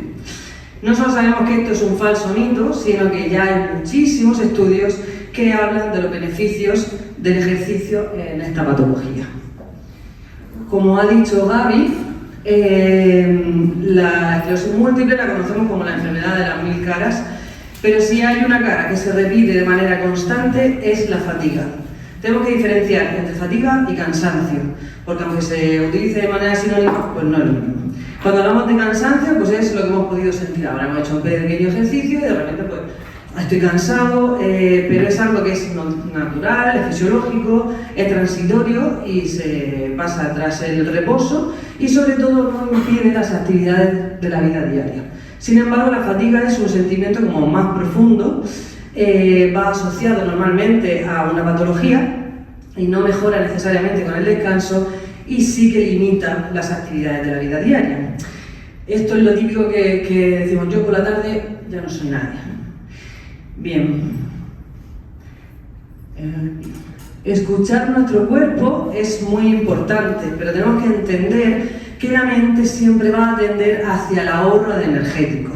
Es decir, yo siento, o sea, aquí es donde la fatiga va a hacer el papel más tramposo. ¿Por qué? Porque yo siento fatiga y lo que mi mente me va a decir es que me vaya a descansar. Pero si eso lo hago de una manera repetida, voy a disminuir todas las reservas físicas de mi cuerpo y eso va a hacer que disminuya mi capacidad y mis ganas de hacer cosas que antes sí podía hacer. Es decir, voy a cancelar planes, voy a procrastinar tareas cotidianas, voy a evitar hacer tareas que formaban parte de mi rutina. Eso va a hacer que me sienta más limitada, más frustrada, más insatisfecho, con peor motivación y va a hacer que aumente otra vez la fatiga. Y voy a entrar en este círculo vicioso del que es difícil salir. Necesitamos mover el cuerpo para poco a poco ir desarrollando reservas físicas que nos ayuden a disminuir esta fatiga. La mente, especialmente al principio, se va a resistir a ese movimiento, pero la mejora es un proceso que requiere constancia y compromiso. Hay una frase que me gustó mucho, que era que está en pantalla, que dice: cuando tu mente dice que no puede más, tu cuerpo apenas está al 40%. Esto no se trata de cogerlo como una verdad científica, ni mucho menos, simplemente que entendamos que hasta que se adquiere el hábito, siempre tenderá la mente siempre tenderá a sugerirte que te vayas al reposo. Nada, que me voy a atrás y todo. Bueno, vamos a ver unos pequeños beneficios, o sea, algunos de los beneficios que genera el ejercicio terapéutico, ¿vale? Vamos a ganar primero reserva muscular. Los ejercicios que hacemos de fuerza van a hacer que nuestro músculo sea de mejor calidad y con mayor tono, ¿no? Eso va a hacer que si el día de mañana tenemos un brote y nos afecta a nivel muscular, la recuperación sea más fácil, porque ese músculo ya sabe cómo actuar. Luego vamos a mejorar el equilibrio. Los ejercicios que hacemos de equilibrio y coordinación nos van a dar pues, mayores estrategias a la hora de un tropiezo, de pérdidas de equilibrio posibles en el futuro, etc. Alguien que patina, por ejemplo, pues tiene muchísimo más equilibrio que yo, se va a caer mucho menos que yo.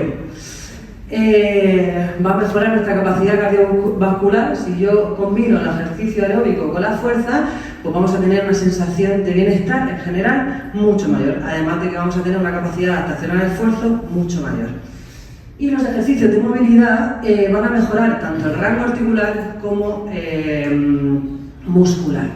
¿Esto qué quiere decir? que si el día de mañana se me acorta, por ejemplo, yo que tengo generalmente los isquios bastante acortados, pues si voy a yoga durante mucho tiempo, mi postura va a ser mucho mejor y voy a tener una musculatura mucho más preparada, mucho mejor, y voy a ir contrarrestando esos acortamientos.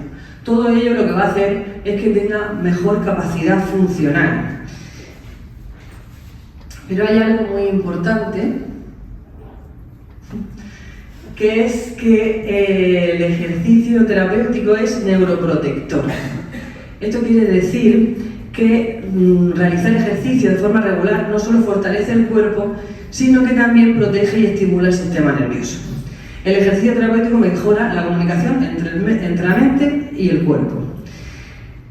Va a hacer nuevas conexiones que pueden compensar las que se hayan ido dañando por lesiones neurológicas.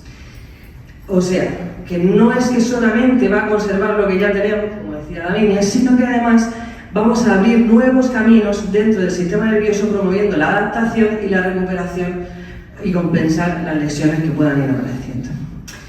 Tenemos que diferenciar entre lo que es ejercicio terapéutico de lo que no lo es, ¿vale?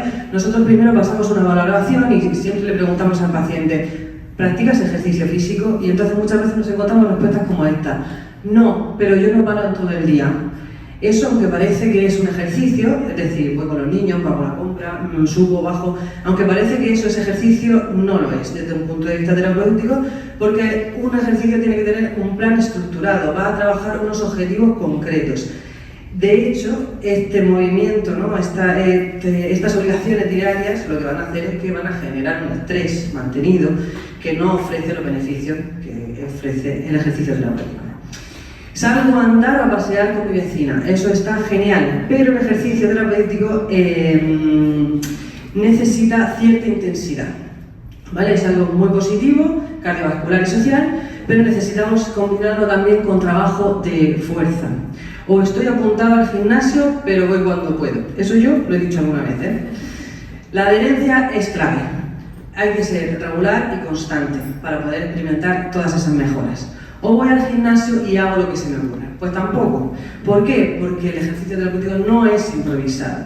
Necesita una valoración, necesita unos objetivos, un plan estructurado de trabajo y estar revisado mejor por un profesional de la salud.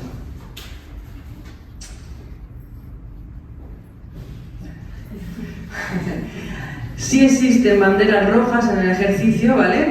Y son, por ejemplo, las altas temperaturas en esta patología en concreto, pues además no nos vamos a poner a correr ni a hacer deporte en una tarde de verano a las 4 de la tarde. No lo hace nadie, pero sobre todo en Murcia. Pero aparte, pues es contraproducente en esta patología, ¿no? Empezar con ejercicios de alta intensidad sin prepararse antes. Es decir, ¿podemos llegar a una alta intensidad? Sí, podemos llegar, pero yo no puedo de la nada, o sea, yo de repente ahora salgo y me apunto a CrossFit y empiezo ahí, pues no, eso no podemos hacerlo. O ya un proceso infeccioso tipo fiebre o estar en pleno brote. Eso ya bajo prescripción del neurólogo cuando él diga. En este contexto, ¿vale? Podemos hablar de la resiliencia como la capacidad de adaptarnos y prepararnos para afrontar mejor los desafíos que puedan venir. ¿Vale? Si antes tratabas a tu cuerpo como si fuese un Twingo antes del diagnóstico, lo alimentabas como fuese, no pasabas revisiones, pues ahora es el momento de tratarlo como si tuviésemos un Ferrari. Eso, cuando alguien tiene un Ferrari, vamos, lo lleva impoluto. Pues eso es, son 3 pilares fundamentales: alimentación, además de la medicación, claro, alimentación, sueño reparador y ejercicio físico planeado y constante. Días antes del llamado apagón, hubo unos mensajes que decían, ¿esto se ha reproducido? Sí. Vale. Hubo unos mensajes que decían que teníamos que preparar el kit de supervivencia y muchos no nos lo tomaron en serio. Pero ahora os digo que no os pille sin reservas. Si viene un brote, que estemos fuertes, que estemos preparados con las máximas reservas físicas posibles, porque la salud no se improvisa, se construye cada día.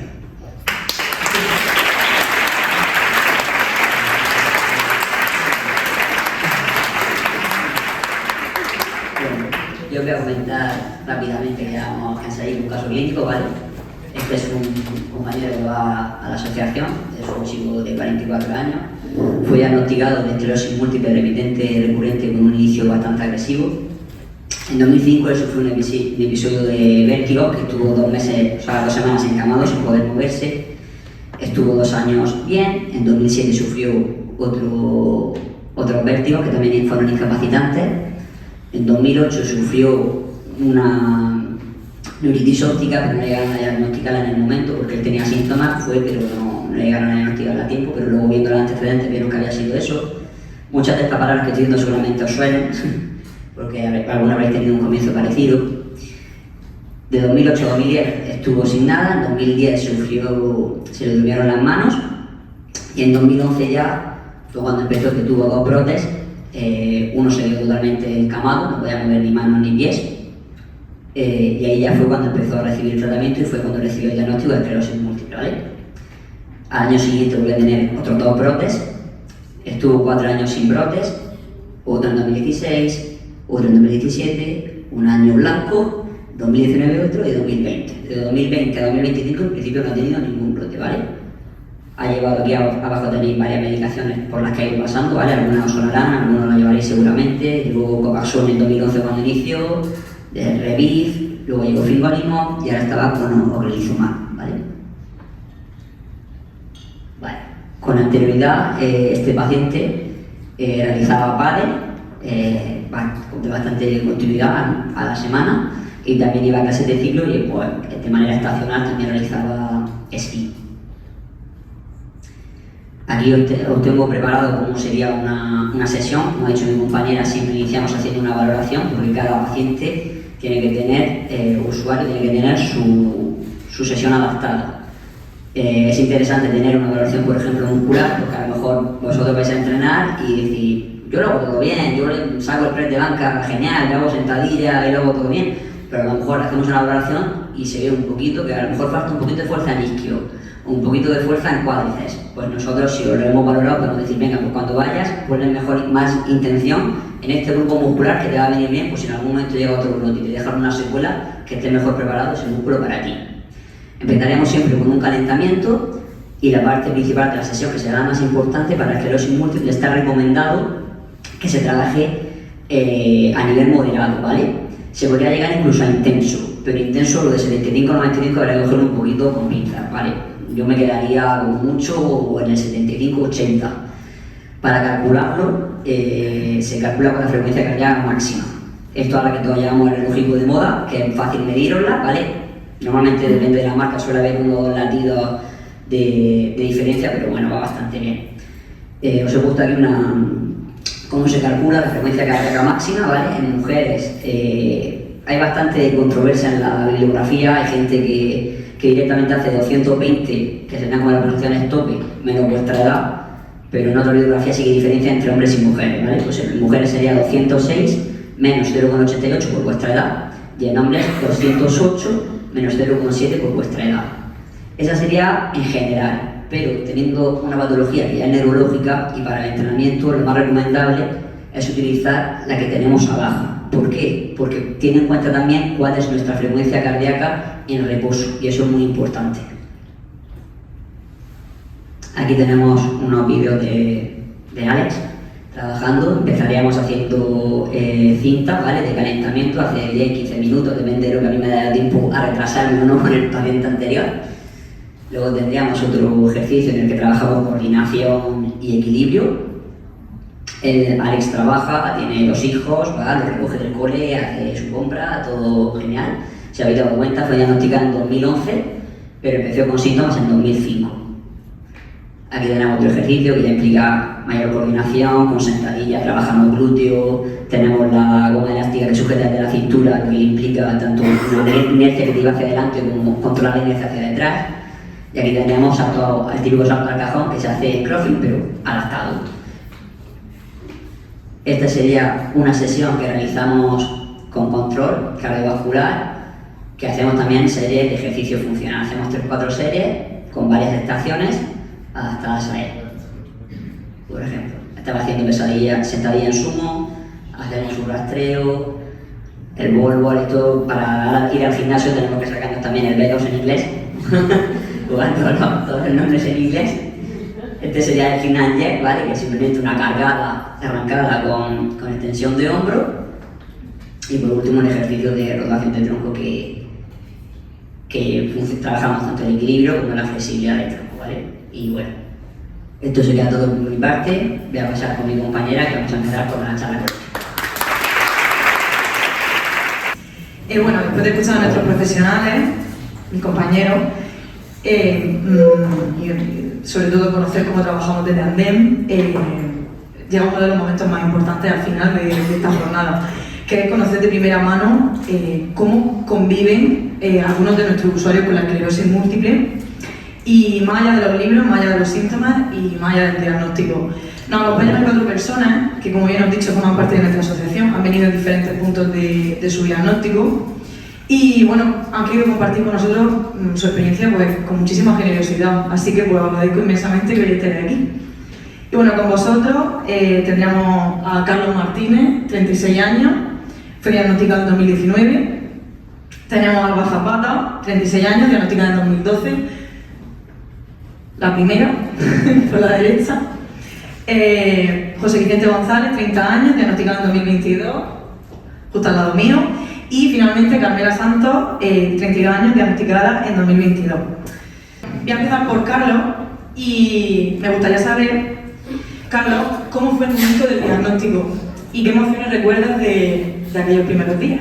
Bueno, pues el primer diagnóstico, evidentemente, a mí se me paró el lado derecho, tuve afección en el lado motor derecho y claro, tardé como una semana en ir a la resaca, en reconocer esos síntomas, hasta que al final sí que fui a la resaca, me diagnosticaron esclerosis múltiple y creo que nadie está preparado con 30 años, ni con 29, ni con 30, ni con ninguno, para evidentemente aceptar una enfermedad. Entonces, claro, todo lo que había hablado hasta aquí pues se da de cara. Bueno, pues nadie está preparado para afrontar una enfermedad, más con esa edad. Entonces, pues bueno, tenemos el shock inicial, tenemos el duelo, evidentemente, un shock inicial que bueno, es bastante potente. Cuando te encuentras en una sala donde te está esperando un médico que no sabes qué te va a decir, donde te han dicho que en una resonancia puede haber algo, y evidentemente allí entramos a la sala donde nos esperaban los médicos y mi mujer y yo fui acompañado por mi mujer y tuve la grandiosa suerte que tengo a día de hoy de dar con el mejor. Me tocó el doctor Valero y evidentemente gracias por cómo explicas, por cómo lo haces y por tu profesionalidad desde aquí. Entra en shock, un shock brutal que dura unas cuantas semanas, unos cuantos meses y donde gracias a Dios tuve el apoyo incondicional en casa y al final es importante que tengamos ese apoyo emocional que nos va a guiar y nos va a dar camino. Después sí que es verdad que tuve un momento en ese shock que dije, bueno, busca mucha información, no conocía a nadie de esclerosis múltiple, no conocía a nadie con la enfermedad, era la primera vez que escuchaba esa palabra y la verdad que es bastante fuerte. Ahora evidentemente te relacionan mucho y conocen mucho y ahí tuve la suerte de conocer a Andem, a la asociación. En esos momentos iniciales, pues bueno, bichea, busca información y di con Andem, lo que estáis viendo aquí, un grupo de profesionales como la Copa de un Pino, donde todo es una gran familia y donde te acogen y evidentemente pues que no dejéis de ser así. A partir de ahí sí que es verdad que la cabeza ya empieza a trabajar, baja un poco ese shock y tu mente empieza a trabajar y quien no se ha hecho todas las preguntas que nos ha puesto por ahí Tania en la pizarra, que evidentemente te ves reconocida en todas, pero yo hubo una que me hice a nivel particular que fue si mañana me levanto y no veo a mi hijo, era lo que más dolor me dio, lo que más me afectó a nivel psicológico y donde fui a pedir ayuda y tuve la ayuda a nivel psicológico. Creo que no es para nada, es súper importante que cojamos todos los elementos que tenemos disponibles, que usemos psicólogos, que usemos terapia, que usemos todo lo que tengamos en nuestra mano, porque bueno, nos puede hacer pensar, nos puede encaminar y al final, pues bueno, gracias a Dios he conseguido dirigir todo eso, comértelo, tragártelo, y a día de hoy la enfermedad ya no lucho contra ella.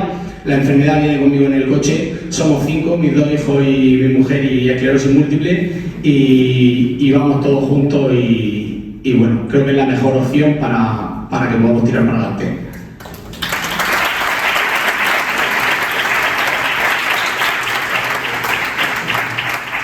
Bueno, pues acabamos de escuchar a Carlos. Antes de nada, que antes no lo he dicho, pero me gustaría que este coloquio no sea un simple vamos a escuchar. No, quiero que también quien se quiera animar a contar, después de las preguntas que hago, quien quiera manifestar cualquier cosa, quiero dejarle claro que este es el momento, este es el lugar, está en total confianza, aquí todos venimos con nuestra mochila, entonces es muy importante que os acojáis a esto como lo que es vuestro. Así que, bueno, me gustaría, en primer lugar, Carlos, ¿alguien más se ha sentido así? ¿Os habéis sentido identificado con lo que ha contado Carlos? ¿Habéis llegado a ese momento de reflexión, o sea, en cuanto a vuestro diagnóstico? Esas emociones. ¿A alguien le gustaría decir alguna emoción que haya sentido después del diagnóstico? Pues mira, yo como madre de Paula, que tiene esclerosis múltiple. Bueno, buenas tardes a todos. Soy Alejandra, la mamá de Paula, y bueno, también está así en tratamiento. Y lo que dijo de que lleva en el coche un invitado más, que son 5, yo después de pensar y hacerme un examen a conciencia y que pasé todo eso de que por qué a nosotros, cómo, por qué y todo eso, dije, una vez que estábamos los 4 almorzando, dije, bueno, ahora que estamos todos juntos, tengo que decirle que no somos 4, sino que somos 5. A lo cual Paula me dice, mamá, ¿qué estás por hacer? ¿Qué pensás? Y le digo, aquí tenemos un invitado más que es la esclerosis múltiple. Entonces tenemos que apoyar, estar más unidos que nunca, no esconder sintomatología, porque claro, cuando ella a veces está un poco decaída, dice, no pasa nada, no pasa nada. Pero yo no sé si le duele la panza, si discutió con el marido, si se arrancó un dedo. Es que es así. Entonces, digo, tenemos que ser sinceros. A lo cual su esposo dijo, sí, no hay que esconder nada. Porque si ella un día está mal y no quiere hablar, no, porque no me siento bien con la esclerosis. Punto, ya está. A otra cosa. Pero que tenemos que estar unidos, tirando, empujando y como sea, porque la familia, tanto para ella como para nosotros, fue un palo gordo. Bueno, eso es mi experiencia como mamá.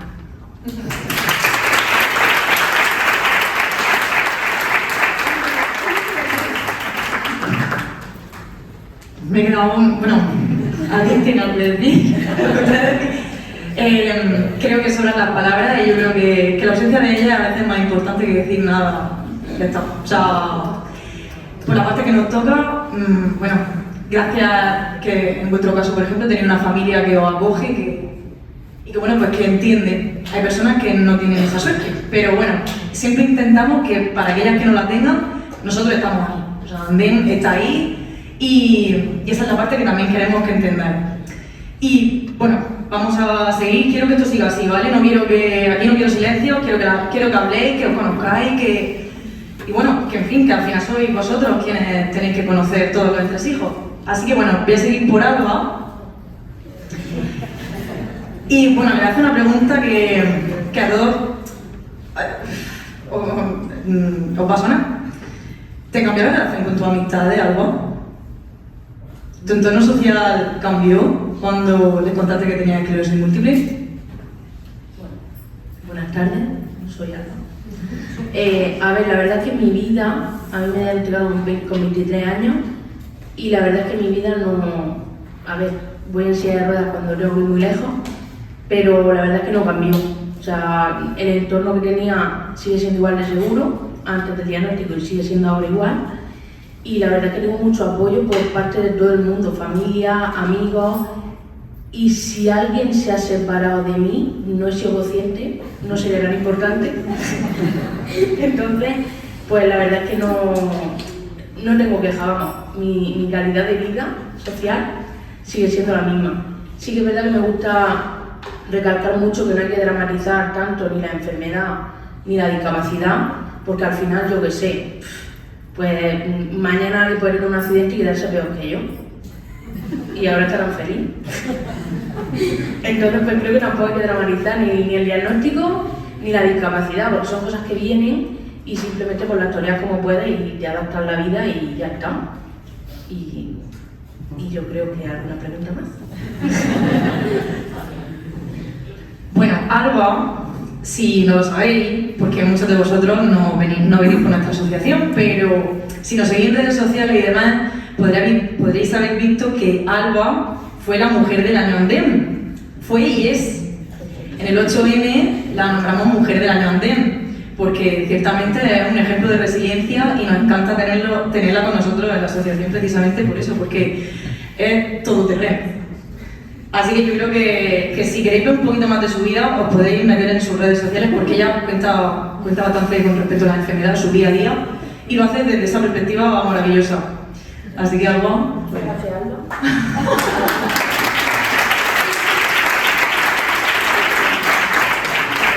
Y bueno, al igual que hemos respondido, me gustaría haceros reflexionar un poco. ¿Habéis visto algún cambio con respecto a vuestras amistades? La forma en la que han aceptado la enfermedad, la manera en la que podéis expresar abiertamente sobre ella. Creo que es muy importante que, como bien han mencionado mis compañeros, esa nueva identidad, pues intentar crear ese entorno de calidad con estas personas y pues eso, ser lo más transparentes posible y buscar siempre el apoyo. Y bueno, voy a seguir formulando preguntas. Y bueno, el siguiente es José Vicente. Y bueno, aquí viene la parte de en qué te afectó la esclerosis múltiple a nivel laboral y en cuanto a tus proyectos sociales, o sea, a tus proyectos profesionales, perdón. ¿Te costó reorganizarte? Hola, buenas. Pues estoy un poco nervioso porque nunca he visto esta situación y con el hecho de venir aquí ya me parece un logro estar aquí. Nada, para mí la esclerosis múltiple en la vida laboral, y aunque suene raro, me hizo un favor porque el trabajo que tenía en ese aspecto no era de lo mejor que podía tener. Me afectaba mucho en mi día a día, de base de estrés y este tipo de cosas. Y es verdad que la esclerosis múltiple en este caso me ayudó porque me dio como un impulso a las cosas que dudaba, a poder llegar a hacer. De hecho, llegué a formar una pequeña empresa de servicios de reforma, me quise formar en base a sector inmobiliario. De hecho, hoy en día me dedico a ello y compagino los dos trabajos. Y la verdad que en esa pequeña parte le estoy súper agradecido a lo que es la esclerosis múltiple. No he sacado, a día de hoy, lo digo vamos, con la voz pequeña, pero estoy agradecido de una vida bastante bien y me ha ayudado mucho.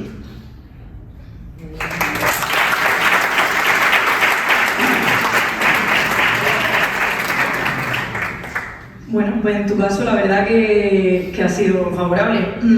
Aquí quiero hablar con Alba, o sea, ¿alguno queréis decir algo más con respecto a vuestra vida laboral? Porque, bueno, ya no solamente vida laboral, en cuanto a vuestros estudios y demás, me gustaría saber si alguno de vosotros ha pasado por una situación contraria, es decir, si ha pasado por una situación en la que no se le haya entendido o en la que haya sido desfavorable. ¿Alguno habéis pasado por algo en vuestro trabajo o que vaya costado un poquito más ir día a día?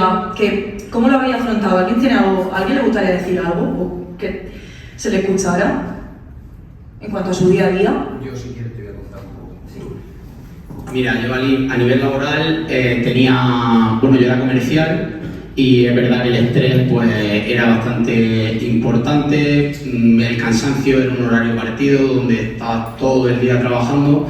Entonces sí que es verdad que aparecen esos síntomas de fatiga y todo eso que son inapreciables, que no se ven y donde es difícil que un jefe o que cualquier persona del entorno te pueda entender o pueda llegar a entender. Entonces, claro, tienes dos opciones, o irte o terminar o cómo lo haces, ¿vale?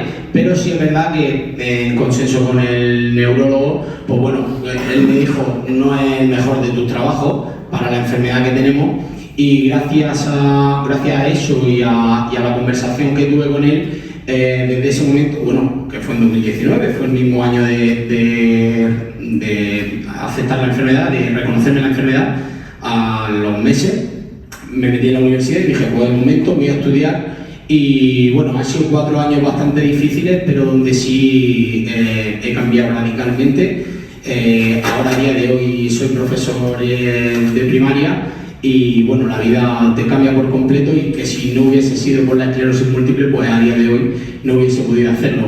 Entonces, él me dijo, hay que mover el cerebro y hay que hacer deporte. Digo, bueno, el deporte medianamente está controlado, voy a trabajar el cerebro y la única manera que era estudiar. Y bueno, a día de hoy ya te digo, muy feliz, muy contento por el cambio de vida y así poder un poco también bajar el pistón y que sea mucho más favorable para la enfermedad.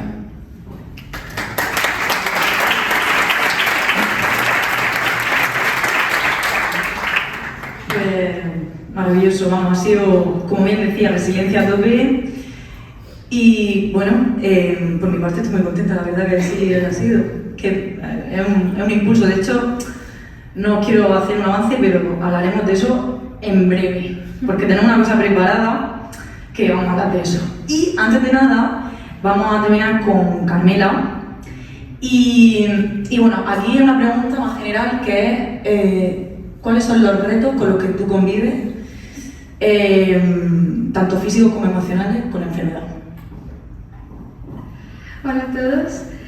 Bueno, esta pregunta la verdad que da para mucho, y me quería empezar por los retos físicos, que en mi caso los más limitantes son 3, que son la fatiga, tanto física como mental. De hecho ya estoy un poco cansada, llevamos ya 1 hora aquí y bueno. Luego también tengo vértigos y problemas de visión. Estos síntomas pues me afectan en mi día a día, en cosas tan básicas como por ejemplo conducir, no puedo conducir, no puedo ir al trabajo, ahora teletrabajo. Me cuesta también hacer deporte, lo adapto. Me cuesta a veces también entender una película, no consigo procesar bien la información. ¿Qué más me cuesta? Cortarme las uñas, por ejemplo. Me cuesta a veces estar rodeada de mucha gente y que haya mucho ruido porque me agota mentalmente. Pero bueno, lo voy llevando. Por ejemplo, es increíble la capacidad que tenemos los seres humanos de adaptarnos, porque bueno, me he acostumbrado a vivir mareada, es mi situación normal. Me he acostumbrado a ver mal, y en cuanto a la fatiga, pues hago deporte y como chocolate, que está muy rico y me viene muy bien.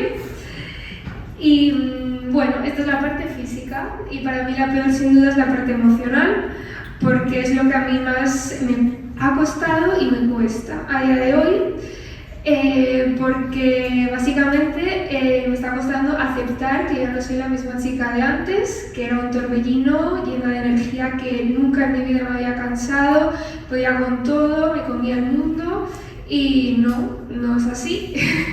Tengo una nueva normalidad que tengo que aceptar, que tengo limitaciones, y nada, y entonces pues estoy trabajando en intentar vivir el presente sin que la enfermedad pues dirija mi vida. Entonces cuando en algún momento me siento un poco perdida o me siento incomprendida, o sea, no que el resto no me entienda, sino que no me entiendo ni yo, pues acudo al apoyo de mis seres queridos, que es fundamental estar acompañada, y también de profesionales, como por ejemplo Tania, que me ayuda mucho. Y nada, y no quería terminar mi intervención dejando un poco de sabor agridulce, y quería contar brevemente, compartir con vosotros cómo fue mi primer año de esclerosis múltiple. Porque aunque fue un año horrible en lo que se refiere a la salud y cambios drásticos, también conseguí los logros personales igual más importantes de tu vida. O sea, paradójicamente la vida a veces es dura e injusta, pero también puede ser maravillosa. En mi caso, a mí me diagnostican el día de mi cumpleaños, de mi 30 cumpleaños. O sea, cambiar de década no me sienta bien.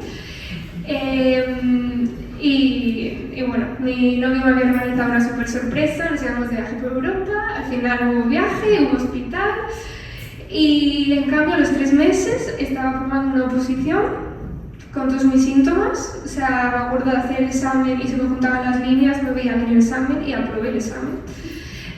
Luego me compré un piso. Y por último, el día de mi cumpleaños, del 2023, mi novio quiso que fuese completamente diferente y no recordase el día de mi cumpleaños como algo horrible, el día del diagnóstico, sino que me pidió matrimonio. Así que, bueno.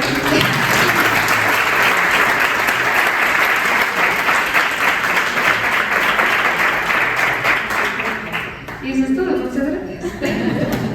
Y bueno, esta es la pregunta que yo creo que todos nos hemos quedado con la incógnita: ¿cuándo te casas? Eso fue lo siguiente, en 2024 me cansé, entonces también fue maravilloso. Y este año me entregaron el piso, así que siempre hay algo bueno.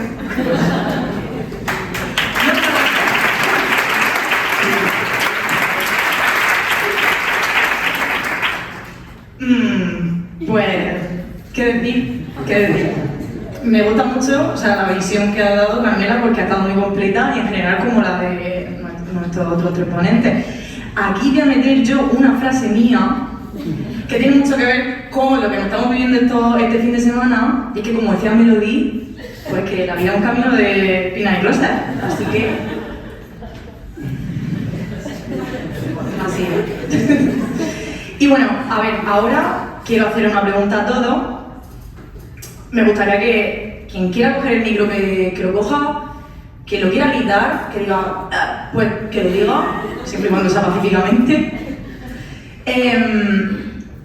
Pero en general, ¿qué síntoma invisible creéis que es el que la gente menos comprende? ¿Cuál es el síntoma que la gente menos comprende?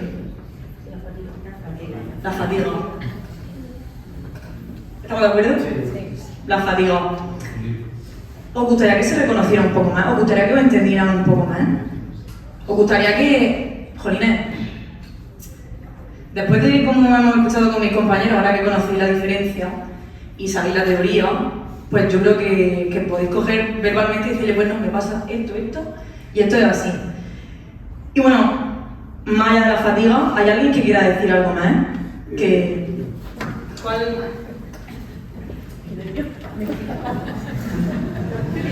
Hola, buenas tardes, soy el padre de Paula. Tengo por costumbre poner casi todos los días una frase en mis estados, y hoy casualmente la frase dice: la mente es un campo de batalla, sé su comandante y no su soldado. Entonces, esta enfermedad, cuando te la diagnostican, indudablemente es como cargarte una mochila con piedra en la espalda, y hay que aprender como estas películas donde salen estos marines, ¿no?, que van al rayo del sol con el equipamiento. Hay que aprender a caminar con esta carga pesada en la espalda, pero se puede hacer. Que cuando se la diagnosticaron a Paula, nosotros estábamos un poco bajoneados, pero ella, yo le digo, si la llevo a la estación de Adif y viene el AVE, lo para con la mano, porque tenía una entereza y una fuerza de voluntad que nos dejó sorprendidos. Pero dejando de lado la enfermedad y los avances de la ciencia y la terapia y todas estas cosas, para mí hay algo muy, muy importante, que es ese señor que está en la punta, el doctor Gabriel Valero. Porque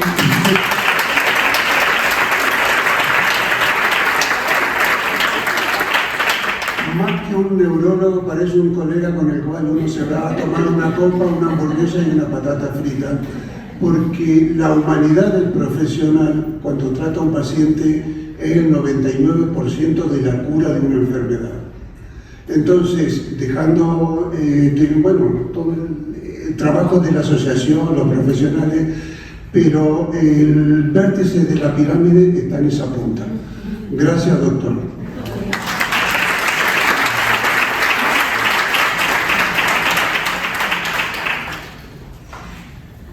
Bueno, chicos, pues hasta aquí llega el coloquio. Y bueno, quiero remarcar la importancia que como bien todos estáis mencionando, del buen profesional, de la importancia de que tener buenos profesionales a tu lado, gente en la que te puedes apoyar, gente a la que le puedes contar, gente conocer a otras personas como tú. En fin, eso es lo que queríamos, o sea, que es lo que buscábamos nosotros que encontrarais aquí hoy. Tanto profesionales como amigos, personas que probablemente en el próximo evento os vayan a sonar y me decir, oye, yo te conozco, yo te vi en la jornada.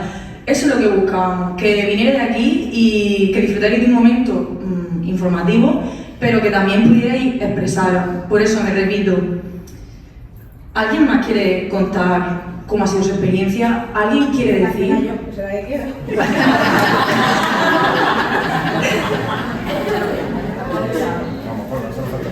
Bueno, soy la hija de Carlos y Alejandra. Y bueno, que la verdad que estoy contenta de siempre, de tener este apoyo, siempre dando visibilidad, o sea que enhorabuena a todos los del equipo. Bueno, pues a mí me pilló una época mentalmente bastante fuerte y resumiendo mucho, para mí el diagnóstico fue una tranquilidad. Yo tenía más miedo de salir del médico diciendo no es nada, a que me dijeran es esto. Esto viene a que no tengamos miedo a escuchar un nombre, porque detrás de cada nombre, detrás de cada diagnóstico hay un tratamiento. Obviamente, pues el apoyo psicológico, Tania, maravillosa, mi psicóloga lo fue, y bueno, que entré en psicología como paciente por otros motivos, pero al fin y al cabo es lo que hace que sea un colchón para lo que tenga que venir. Entonces, de una forma u otra, esos motivos me estaban preparando para lo que venía. Bueno, pues ya luego conocí a Tania, a este equipo, que son maravillosos, y me acuerdo que Tania dijo algo que también ha dicho en su ponencia, el por qué ha querido venir la enfermedad. Y verdad, estoy queriendo al cuerpo, aunque la mente pensaba que la controlaba maravillosamente, pero el cuerpo no. Entonces, pues este ha sido el motivo. La última revisión con Gaby, por suerte está todo bien, y digo, ¿por qué no voy a premiar al cuerpo? Entonces, bueno, pues he cambiado la forma de visión, de alimentar, de cuidarme, y bueno, pues es una forma de agradecer, y creo que el ejemplo que han puesto de un nuevo Ferrari tiene que ser así, no solamente cuando hay un diagnóstico, sino para toda la vida, porque este es el medio que vamos a tener siempre. Así que bueno, que los que estáis recién diagnosticados o los que estáis así, no tengáis miedo, porque es verdad que es una palabra que suena muy fuerte, hay mucho desconocimiento todavía, pero es lo que digo, es una vida prácticamente normal, todo avanza y bueno, que es una nueva normalidad, igual que han dicho ellos y ellas, y ya está, que la vida sigue y todo es aprendizaje continuo. Así que muchas gracias.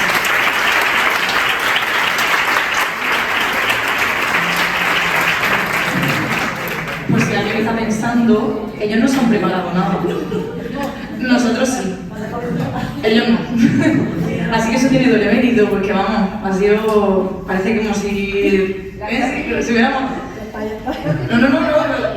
Esto es espectacular. Vamos, espero que vengáis siempre y que... Vamos. Y bueno, pues... para terminar, pues nada, dar las gracias a vosotros. La próxima ocasión espero teneros también a vosotros, por supuesto, y quién sabe, a lo mejor los próximos sois uno de los que estáis en el público. Así que pues un aplauso para ellos, que sois unos de ellos.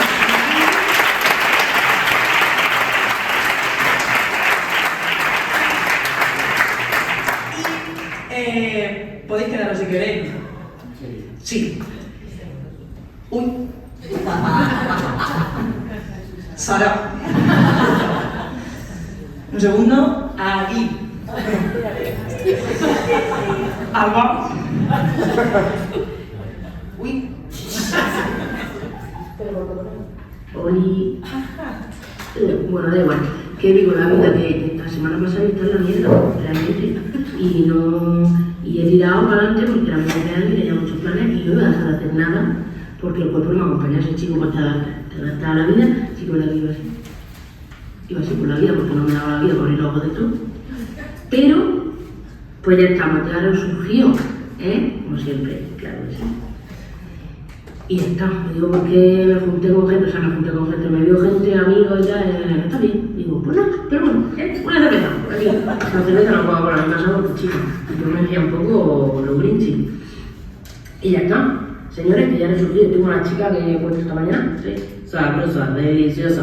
Claro, a darlo todo. Está bien.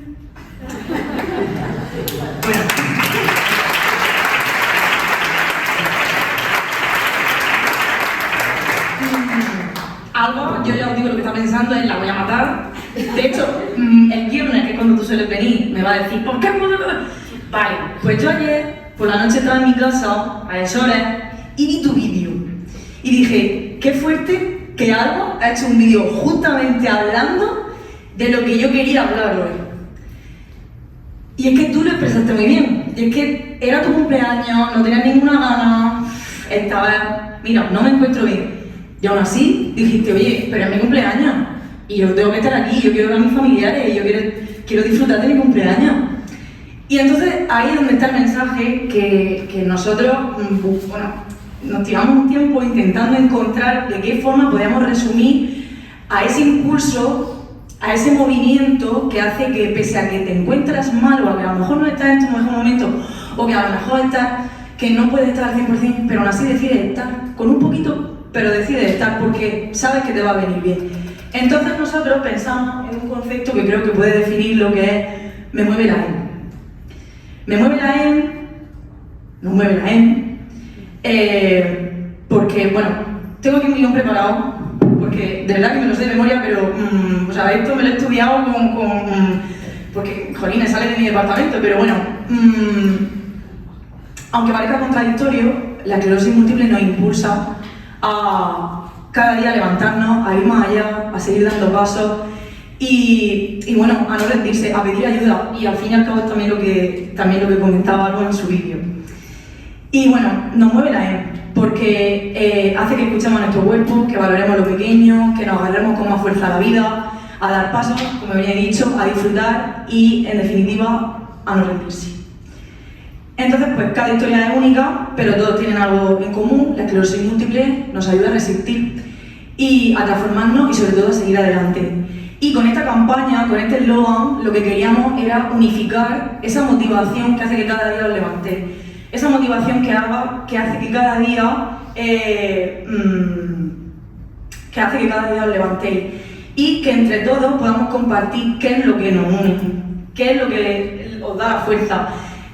Que detrás de cada recaída hay un impulso y después de ese impulso está el aprendizaje. Y entonces lo que queremos es que con este eslogan, cuando pongáis la camiseta, le estáis diciendo al mundo que estáis aquí, que seguís aquí y que lo lleváis con vosotros. Que la EN está ahí, pero que os mueve todos los días, cada día. Entonces, pues, así que pues nada, pues os animo a que le digáis al mundo que estáis ahí, que uséis la camiseta y sobre todo las cosas que van dentro de este bar, como altavoz, y pues nada, que lo utilicéis sobre todo como una bandera, que desde Andén estamos ahí, que somos vuestra familia, que queremos dar visibilidad a eso que os pasa y queremos salir a la calle y decir, aquí estoy yo. Así que pues nada, sin más dilación, para todos los que habéis venido a esta jornada, preferentemente aquellas personas que tenéis la enfermedad, queremos que os llevéis este pack de iniciación, que bueno, queremos que, como viene puesto ahí en resumidas cuentas en la diapositiva, que lo utilicéis en vuestra vida cotidiana, que si os vais al monte, pues os pongáis la camiseta, si os vais a lo que sea con la camiseta. Muchas veces personas vienen y nos dicen, oye, me voy a hacer el Camino de Santiago, ¿tenéis algo? Y le decimos, jolines, pues, y dijimos, tenemos que unir a esas personas, tenemos que darle una prenda, una señal, una identificación para que se vayan contentos y orgullosos a hacerlo. Y sobre todo que lo compartan con nosotros, que lo compartáis con Andén, que nos etiquetéis siempre en vuestras redes sociales, que nosotros siempre os vamos a apoyar y siempre os vamos a animar, incluso, ya os digo, a organizar lo que sea, siempre estaremos ahí. Así que pues me gustaría enseñaros, que estoy hablando de la camiseta, Así que es esta camiseta. Además tenéis una pulsera también. Y bueno, en general la mochila, que como bien ha dicho Alba y en general todo el mundo, con la esclerosis acompaña una mochila toda la vida. Entonces, qué mejor que esta mochila os la demos nosotros y que además ponga que te estamos viendo la esclerosis múltiple. Así que chicos, pues nada, muchísimas gracias por venir. Todas las personas que os digo, padezcan la enfermedad, que hayáis venido aquí, que sea vuestro primer día, os animamos a que os paséis y que cogáis vuestro pack. Y sin más, muchísimas gracias por venir. Esperamos que os haya gustado y el año que viene esperamos poder hacerlo igual de bien y rodeado sobre todo de este público tan maravilloso.